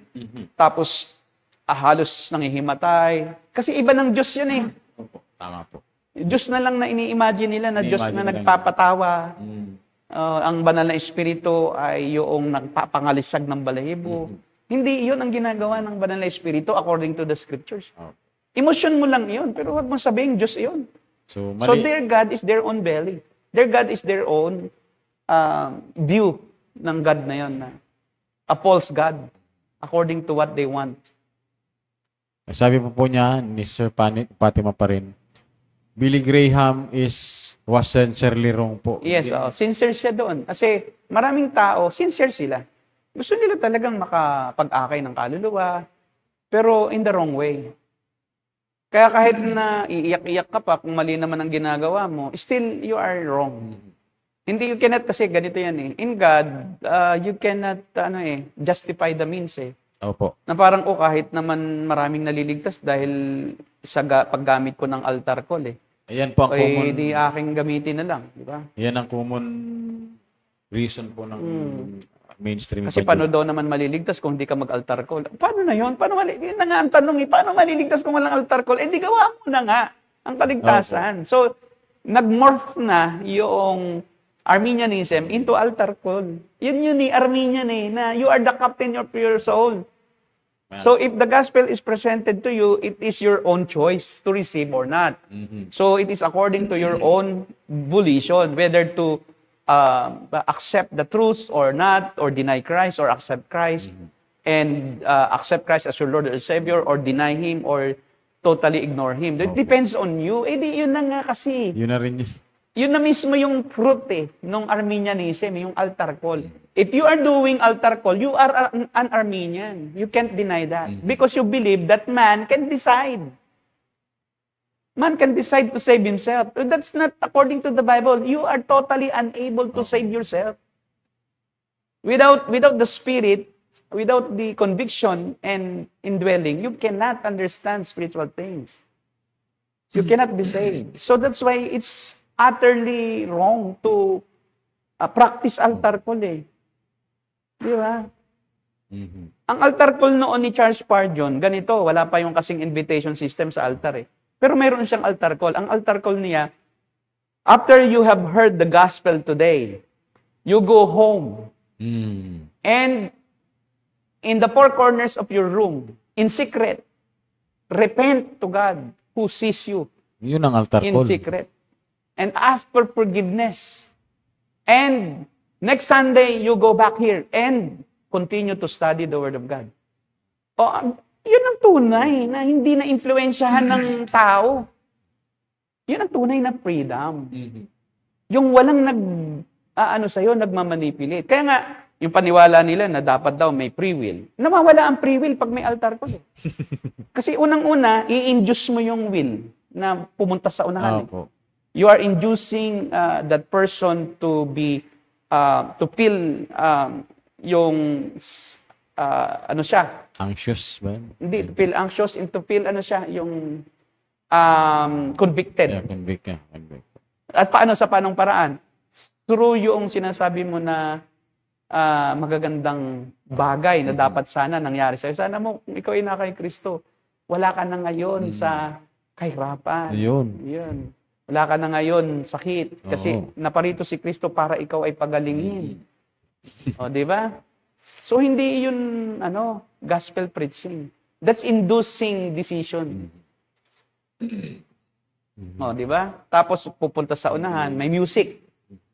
At nakalinya na yung music na ipapatugtugin sa ganitong time, sa ganitong portion na pag ako'y nagsasalita na ng gospel, the presentation, patugtugin mo na ito. Magpapa-emote na. Yeah, papa-emote natin, mayroon pang lights, sights, at saka sounds. Yung ilaw, ng papalit-palit, malamlam. Tapos, di ba, talagang para kang mahihilo ka na talaga. Kasi may induce yun eh. May yung art emotion. may art din po pala, pastor, ang pag-evangelize. May art yun. Kaya nga sabi nila, ay meron nga nagpastor noon, nakapa ko teacher nagbebenta ng mga CD. Pastor, ang gagawin ko dito? Gamitin mo yung pastor sa mga preaching, habang nagpipreach ka, patugtugin mo. Para ang taon talaga ma-emote. Saka pagka-prayer meeting, patugtugin mo para talagang iiyak sila. Diba? So, parang lang ito showtime na lang ba? Kita mo yung kanilang mga service, showtime Ginagaya nila, it's showtime, yung G12. Sample. Yung mga pastor naman, sasample yan ng mga talent nila, parang uto-uto. Grabe talaga, no? Yung mga membro. Parang... Hindi naman alam ng membro, hihingan sila. Uto-uto rin sila. O nagsample ako. Magbigay Kaya mga kayo. kapatid, magbigay tayo. Mas marami tayong ibibigay. Nakakahiya naman, biruin mo. Piso lang ibibigay. Opo. Ako, yung hiya ako Pag 10 piso lang ibibigay ko, sabi nung pastor. Kaya ako ngayon, talaga nagbibigay 100,000. Kumuha ng check. Sabi mo nga sa katabi mo, kapatid, magkano ba ang tithes mo? Pag sinabing 10 piso, kaya naman yan sa Panginoon, kapatid. Kaya mong tanggapin yan. Ikaw ba nagbigay noon? Kakahiya naman. Ikaw bang nagbigay noon? 10 piso? Nakakahiya naman. Di ba? Ngayon, induce ka nang magbigay ng malaki. Di ba? Kasi nakakahiya na lang di ba? Binibilang pala ni pastora. Tinitingnan pala kung magkano ang laman ng sobre. So, nagbibigay siya based on the, yung manipulation noong nagsasabi. May fear na rin. Mayroon na rin, yun nga, hindi conviction, guilt. Guilt tripping, yung sinasabi ko. Yan. Nagigilty siya. Dapat nung ka pa Dapat ikaw ay mayaman na Guilty naman ako. Dapat ako nung pa yumaman. Dapat nung pa ako tumanggap. Hindi yung conviction, iba. Yun yung sinasabi ko kanina. Hindi ko makita na word. Guilt tripping. Ginigilt siya nung speaker. Kailangan tanggapin mo na. Para maayos ng pamilya mo. Yun. Oo nga naman. Gusto kong maging maayos. Para yung asawa mo, hindi na nagda-drugs. Yun. Diba? Para mapaglingkuran mo, asawa mo. Diba? Para hindi na mag-drugs.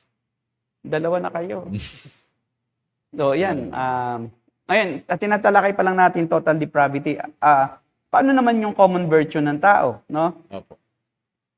Well, may common virtue. May virtue ang tao Ang sinasabi ng total inability, yun lang talagang hindi niya kaya yung gumawa ng mga mabubuti na ayon sa pamantayan ng Diyos Pero yung common virtue, yung mabuting gawa, kaya niyang gumawa, ito, the unregenerate man, yung hindi Kristiyano, yung walang espiritu, through common grace, can love his family and he may be a good citizen. He may give $1 million to build a hospital, but he cannot give even a cup of cold water to a disciple in the name of Jesus. So, ibang motibo niya. Hindi yung motibo na ito ay aking bibigyan dahil siya'y lingkod ng Diyos. Hindi. Kundi, para ako magaan ang pakiramdam. Maraming gumagawa ng mabuti kasi daw masarap sa pakiramdam. Tama po. Diba? Pag nakagawa sila ng mabuti, masarap sa pakiramdam. At saka pagka nabanggit ng iba, uy, nakakapagmalaki ka. Kita mo, sisikat ako nito. Tama po. Sasabihin ng tao, yan ay taong yan, may award yan ng pagiging philanthropist. Ikaw naman, may plaki ka pa. Tapos pinagmamalaki mo ngayon, no? Doon sa sala. So, yan, yung sinasabi ng total inability. Mayroon pa rin common virtue. If a drunkard, he may abstain from drinking for utilitarian purposes. Pwede siyang umiwas. Minsan sa pag-iinom. Kasi kailangan na makagamit-gamit ang gabing ito. But he cannot do it out of love for God. Iba kasi ang Kristiyano na umiiwas siya dahil mahal niya ang Diyos. Hindi yun dahil ako, kailangan kong gamitin tong time na ito para kumita pa. So, hindi muna ako mag-iinom. So, wala ang isang unregenerate na tao, walang ability to do good for the sake of God, but for the sake of himself and his character and his reputation. So, all of his common virtues or good works have a fatal defect in that his motives which prompt them are not to glorify God, but to glorify self. A defect so vital that it throws any element of goodness as to man wholly into the shade. It matters not how good the works may be in themselves, for as long as the doer of them in out of harmony with God, none of his works are spiritually acceptable. So yun, yung isang tao na patay sa spiritual ay hindi kayang maging katanggap-tanggap sa Diyos yung kanyang mabuting ginagawa. Pero may mabuti pa rin siyang ginagawa. Mabuti pa. Kaya yung mga misrepresentation sa atin, baka ang iniisip nila ay yung hyper-Calvinism. Baka po yan. Na wala nang kalayaan ang tao. Hindi, may kalayaan pa rin po ang tao. At yun yung tunay na reform doctrine. Hina-hyper lang ng iba. At ang kalayaan ng tao ay nakadepende sa kanyang kalikasan at sa kanyang kakayahan lang bilang tao. At sa kondisyon niya bilang unregenerate na tao o patay sa kasalanan. Nakapawang kasalanan lang ang kanyang nararamdaman. At sinasasatisfy siya doon. Hindi sa kabutihan na, hindi sa righteousness at hindi kay Kristo. Hindi siya masasatisfy ng Diyos Hindi siya masatisfy ni Kristo kasi nga patay siya sa spiritual. Devoid siya sa appreciation sa mga spiritual na bagay. He is devoid of the ability to discern what is the will of God according to the Word of God. Kasi nga, yung nilang tanggapin ng Word of God, paano sila makagawa ng mga bagay na yung salita ng Diyos? So, in the first place, talagang totally unable talaga ang tao na iligtas ang kanyang sarili. Kaya nga, sa oras ng kaligtasan, kaya siya tumanggap, binuhay muna siya. Kaya sa Ordo Salutis ng Reformed Theology, hindi ng Calvinism lang. No? Calvinism is just a new term. Reformed Theology, yung Belgic Confession, may Belgic Confession na before yung Westminster's. Belgic Confession talaga ang confession standard ng Reform ng mga Puritan, ng mga katulad ng mga English reformers. Ngayon, ganito yon.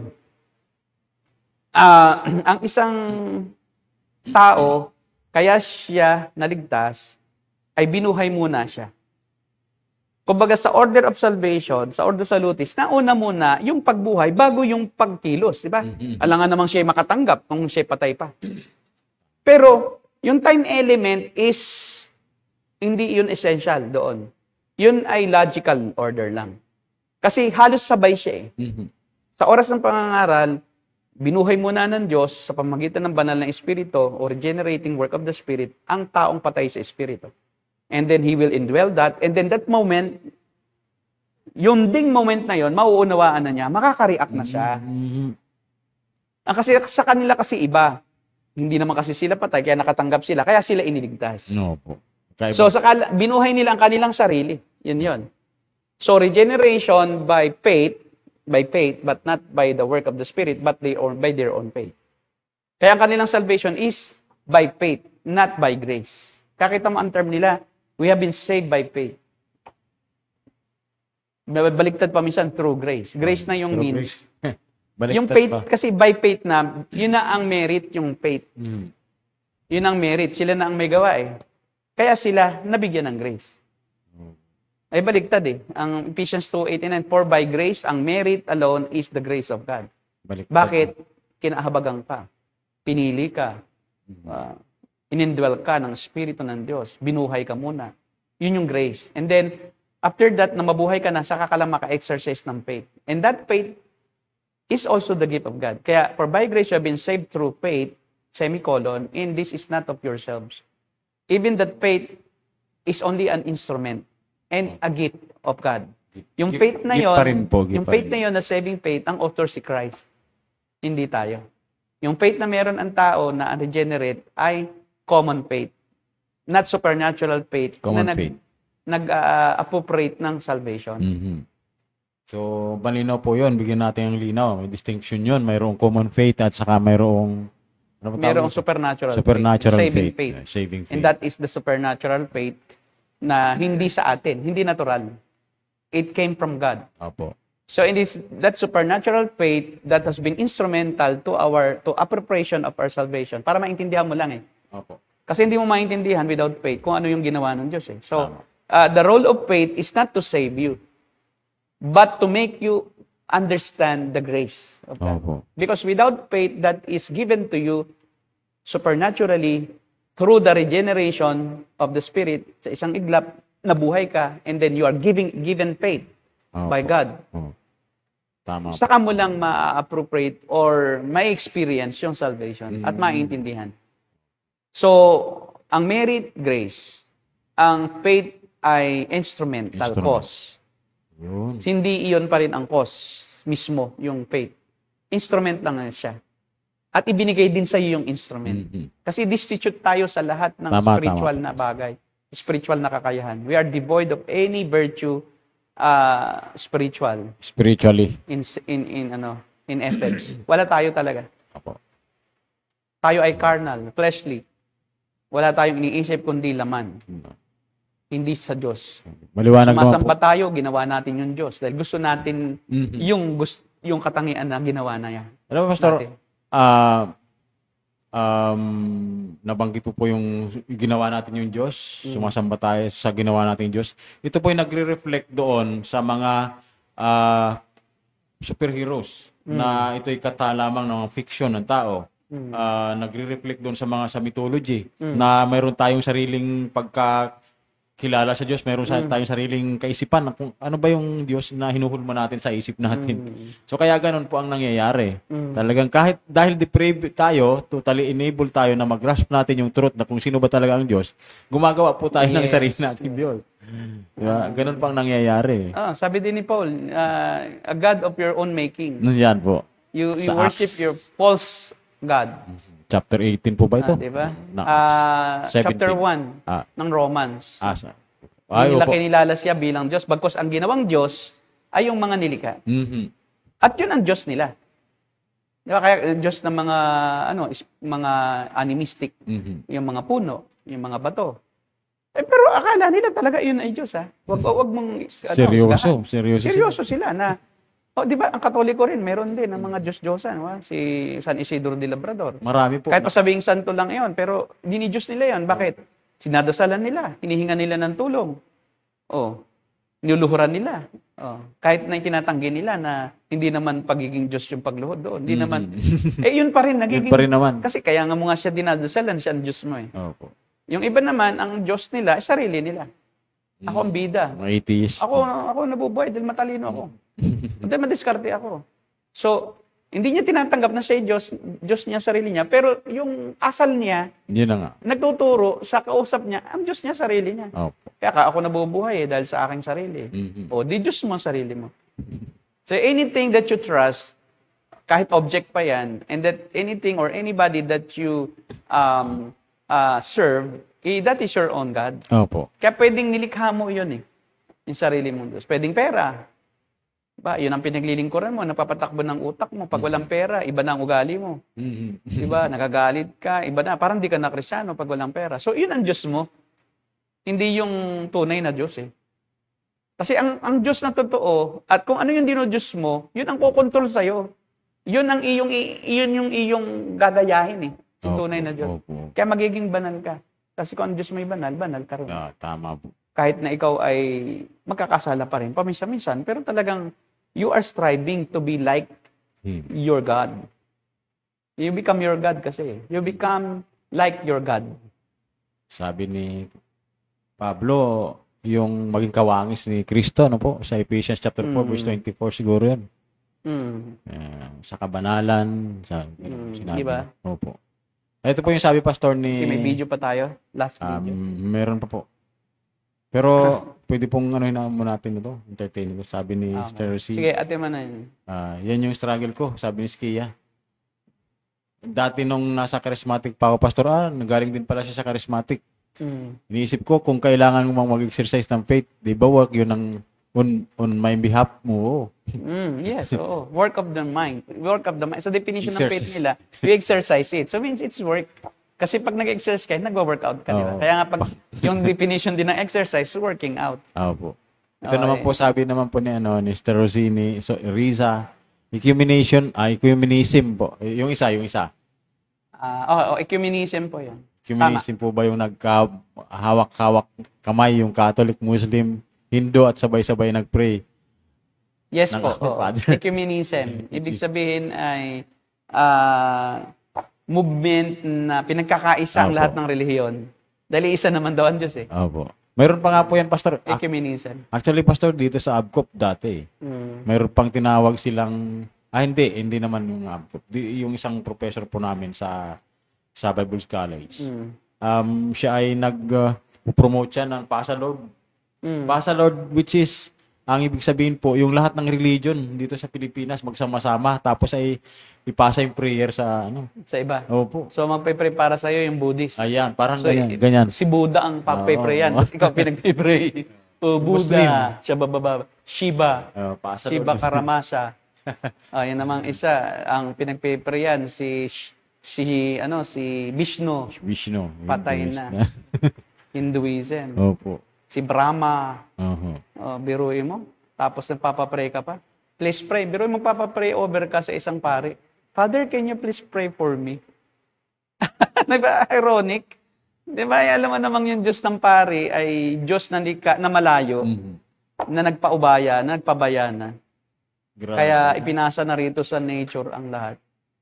No, kasi yun ang pagkakilala ng Diyos sa Katoliko. Mhm. Isang Diyos na malayo, kaya hindi tayo makalapit. Yun. Kaya kulungkot na pag may ganoong Kristiyano. Akala nila, magiging Kristiyano yung mga taong yun sa pamamagitan ng pakikisalamuha. Hindi, lalo mong ginastify. O, kita mo, ako nga eh. Okay lang. Tinuturing mo rin akong lingkod ng Diyos eh. Kapwa O, Tagalog. kapwa tayo tagalangit. Yung pala, ba't ko pa babaguhin yung bilib ko? Baka nga ikaw pang aking i-convert eh. Yun Kasi lamang. dito ka pumupunta, di ba? So, akala nila Villanueva, nang pumunta siya kay Kibuloy, kapwa niya talaga tagalangit si Kibuloy. Hindi niya alam si Kibuloy, sa impyerno yun eh. Paano maging tagalangit yung false Christ? Kapwa tag-impyerno na ang dating. O, baka mamaya kapwa taga-impyerno. Well, mahina kasi sa theology si Brother Eddie. Pero hindi dapat dahil mahina ang mag-compromise ka na lang. Hindi naman siguro talagang compromising na lang 'yon. Opo, kasi kasi political ang motive na lang. Hindi naman political. alam naman ng kahit na batang Kristiyano, alam naman na iba yung si Kibuloy eh. Iba yung teaching talaga. Iba talaga eh. Ba't naman hindi niya yun, pinanindigan? Kaya tuloy, hindi siya ibinuto ni Kibuloy eh. Akala niya, ibuboto siya. Oh. Hindi nga siya nakakuha ng boto doon. Dahil kung nakakuha siya ng boto doon, hindi siya pang-anim lang ata o pangatlo eh. Sa Pang-apat dami eh. nung na inikibuli. Daming membro. O syempre, hindi naman siya iboboto ng INC dahil kalaban siya. Kalaban siya. O pero nakakapagtaka ngayon, no? Ang INC, kakampi na ngayon ang mga kabanata ni Kibuloy. Pwede rin talaga magkaisa sa politika, wag lang sa relihiyon. Sa relihiyon. Oo. Walang problema kung politika lang eh, di ba? Kaso relihiyon ang ginagawa ng iba. Opo. Rick Warren, Chris Lam.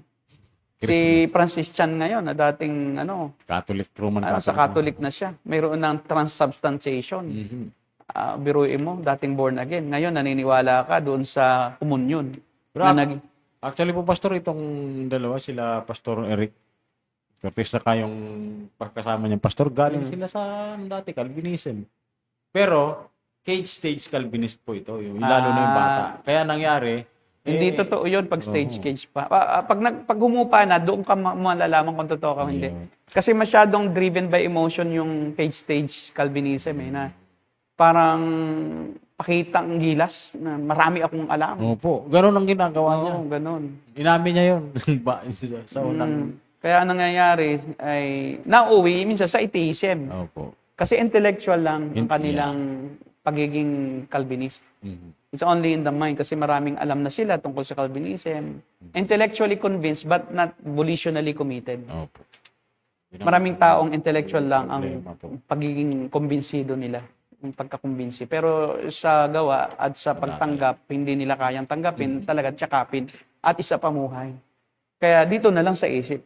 Sa isip na lang. Hanggang sa naghahalo-halo na yung desire nila na i-justify na yung kasalanan sa pamamagitan ng hyper-Calvinism. Huwag na tayong Evangelize. mag-evangelize. Total, pinili na. Kasama nga yung means eh. Sa pagpili, hindi ini-eliminate ng Diyos yung kasangkapan eh. Di ba? Paano maligtas iyon kung hindi ka mangangaral? Kasama yung pangangaral doon sa eleksyon. Elect ding mangaral ka eh. Hindi Pinili naman rin basta lang maligtas iyon nang walang means. Tama. Kaya nga may faith na means. Saan galing yung faith? Through preaching. Hearing and hearing of the Word of God. Romans 10:17. Diba? Yung faith ay nanggagaling sa pakikinig at pakikinig ng salita ng Diyos. Without preaching of the Word of God, paano magkaroon ng faith? Di wala. Kaya nga may means yung pagkakaroon ng faith. May means po talaga. Yung regeneration, ang means is the preaching of the Word. Kasi the Holy Spirit will not regenerate a person if there's no truth that he hears from God. Ano yun? Kikilos lang siya kahit na, di nagsisisi. Kahit na makaalaman nyo, kahit na asal hayop. Diba? Nasa kanya pa rin ang Espiritu? Hindi. Kaya nga, isinilang tayo sa pamamagitan ng buhay na salita ng Diyos at sa Espiritu. Sabi ni Peter, may dalawang means sa kaligtasan. The Word of God and the Holy Spirit. The Holy Spirit. Ang ginagamit ng Holy Spirit to convict ay yung Word of God. Oh. At ang Word of God, ang means para ipangaral, yung isinugong mangaral. At yung tunay na isinugo na mangaral, yung tunay na nasa katotohanan. Opo. Hindi po yung ministro, Hindi po Pastor. pwedeng ministro yun, na makasinungalingan. Hindi yung totoong sinugo. Kasinungalingan eh. Kailangan ang katotohanan ang pinapangaral na hindi relihiyon ang kaligtasan. Hindi gawa ng tao. Kundi yung ginawa ni Kristo. And through the preaching of that gospel of Christ, nayari ang kaligtasan sa pamamagitan ng kamatayan ni Kristo, binayaran na niya ang kasalanan ng tao sa pamamagitan ng kanyang substitutionary death. And therefore, we can be saved by placing our trust in Him. Yes. Yun. Siya lang ang kaligtasan. Opo. And then, hindi na namin abot kung sino ang mananampalataya o hindi. Hindi na namin yun kayang i-judge. Hindi na saklaw na. Because the Holy Spirit is the one who convicts the sinner of their sin. Opo. And He's the one who indwells the sinner. The former sinner who became a believer. Kasi the moment na maunawaan niya, yun yung pagsisisi agad. Nagkakaroon ng kalungkutan sa kasalanan. Yung tubig. Yun. Okay, mayroon pa ba? At na siguro sa susunod, no? Hindi lang siguro, sa susunod, Lord willing, ay talakayin naman natin yung ikalawa. Opo. Kasi unless na matanggap mo yung total inability, hindi mo matatanggap yung unconditional election. Opo. Kaya napakahirap sa kanilang tanggapin yung election kasi nga ayaw nilang tanggapin ang tao ay walang kakayahan eh. Di ba? Romans 3:10, all have sinned, walang matuwid. Not even one. No one is righteous, not even one. Walang naghahanap sa Diyos, sabi. No one seeks God. No one understands. Walang nakakaunawa. Then Romans 3:23, for all have sinned and fall short before the glory of God. So, malinaw. Grabe si Pablo. Ephesians chapter 2. Before you are dead in your trespasses and sins. Diba? Totally. You follow the evil spirit. Opo. Diba? Talagang wala talagang kakayahan ng tao. Yun. So, yun. So, siguro po, Pastor, yun, sa Thursday, talakayin po natin yung kasunod. Ano po? Okay. Yan, linaw po natin. Ayan po, open na po ang Puritan Theological College. No? We are revamping our school to follow yung announcements pa tungkol sa pag-revamp o pagbabago ng ating trade name. Yan ang name, pero babaguhin ang trade name. And then also, yung pong ating pong yan. Ayan po si Calvin, no? Sa hindi po nakakakilala kay Calvin, yan naman po si Armenius. Opo. So, piliin nyo na lang po kung sino sa dalawang gwapo. At doon kayo. Sasabihin po yun si Pastor Ramil daw eh. Si Armenius po yung nagpanukala, yung ginamit ng mga remonstrants. Remonstrant. Na pinresent sa Synod of Dort ng mga Dutch Reformed theologians, yung view ni Armenius. At yun nga, yung pagkontra doon sa doctrines ng grace. Yung una niyang ipinesent, ang tao is partial lang. Partial depravity. Hindi siya ganap na walang kakayahang maunawaan ang Diyos at i-please ang Diyos. Mayroon siya na kakayahan. Ngayon, kaya nagkaroon ng 5 points at Calvinism, dahil sa kay Armenius. Dahil ginamit yung kanyang mga katuruan, ginamit ng mga remonstrador, ng mga nagre-rebelde sa Dutch Reform. At sinabing, ayaw namin sa ating statement of faith, ayaw namin sa Belgic Confession. Ayaw namin. Ginawa ng mga ng mga Reformed theologians all around, all over the world that time. May mga mga galing din sa ibang bansa. Pero mostly mga Dutch, mga taga-Netherlands, so sinasabi na, hindi. Humanap sila ng gagamitin na libro para panlaban naman doon sa 5 points. 5 points muna ng Arminianism. Yun muna ang ipinesent. So, kinontra nila through yung Institutes of Christian Religion ni John Calvin. Pareho ng patay yan dalawang iyan noon nung magkaroon ng kaguluhan. Ginagamit ng mga tagasunod ng kanilang mga libro. Ngayon, ang nagka-problema tayo diyan doon sa yung atonement. Dahil ang atonement, ang view ni Armenius para sa lahat ng kaligtasan. Kaya universal atonement. Ibig sabihin, lahat naman pwedeng maligtas na sa tao nga lang ang desisyon. Kasi nga, yung ino-offer sa lahat ng tao, yung katubusan. May tama doon si Armenius kasi yung word na ginamit niya, atonement. And atonement is only for original sin yung nang-effect. Kaso, ginawa ng mga Dutch Reformed ministers, theologians, inadapt yung meaning ni Armenius. Ang tawag doon, fallacy yun, yung misrepresentation. Na misrepresent nila ang sarili nila. Dahil hindi naman view natin na yung atonement ay para sa actual sin. Dapat talaga redemption. Particular redemption. Kaya nagkaroon ng kaguluhan dahil mali. Parang tinanggap ng mga reform yung definition ng isang hindi na reform. Ayaw na niya. Na yung atonement ay para sa kaligtasan. Salvific siya at para sa lahat. Tama. Pero actual sin ang tinutukoy ni Armenius. Ay ngayon, yun din ang kinontra. Hindi po. Kaya nagkagulo. Okay? Sabi po pastor ni Tamil, brother Tamil, ang hirap din po pala ng theology. Parang nag-aaral din po ng nursing. Ay, opo. Lalo po pagka historical na. Nakaka-hysterical na. Oo. May nagtatanong po pastor kung ano. Lagi po ako nagpipray. Okay. Salamat po, Brother Ariel. Salamat. Patid. May nagtatanong po kanina si Kuya Jay. Ang sabi po ni kung magkano daw po ang tuition. I-PPM na lang po kayo. PM na lang. Opo. PM lang po sa atin pong registrar. Ipapa-PM natin si Kuya Jay. Opo. Sa registrar. Okay po? Wala na? Sige po, pastor. Okay. Hanggang susunod po muli. Yan, babalik po kami sa Thursday at amin po tatalakayin muli yung pangalawa. Kung ngayon tinalakay po namin yung total inability. Yung mga tanong kanina, saka natin sagutin next. Opo, yung mga tanong naman po. Ngayon ay sa susunod talakayin po namin yung unlimited unconditional po? Unconditional. Nalilimutan ko na po. Election. Baka hindi na po ako Calvinist dito. Dapat nga, burahin na yung salitang Calvinist. Oo. Kasi wala pa naman si Calvin, meron ng doctrines of grace nami-misinterpret tuloy, Calvin, ganyan. Napapa-identify pa tayo sa mga misconceptions about Calvinism. Yung mga walang pag-ibig, yung hindi gumagalang sa view ng iba. Ginagalang pa rin naman natin po ang view ninyo, kahit Arminian kayo. Baka po iba yun, yung hindi gumagana sa Hindi inyo. po kami nag-a-ad home. Hindi gaya ng iba na ad home na. Kapwa Kristiyano. Itinuturing pa rin namin Kristiyano kahit Armenian eh.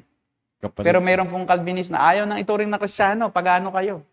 Hindi, pag dumalo nga kayo sa kanila, ayaw nila kayong papansinin. Pag di ka Calvinist eh.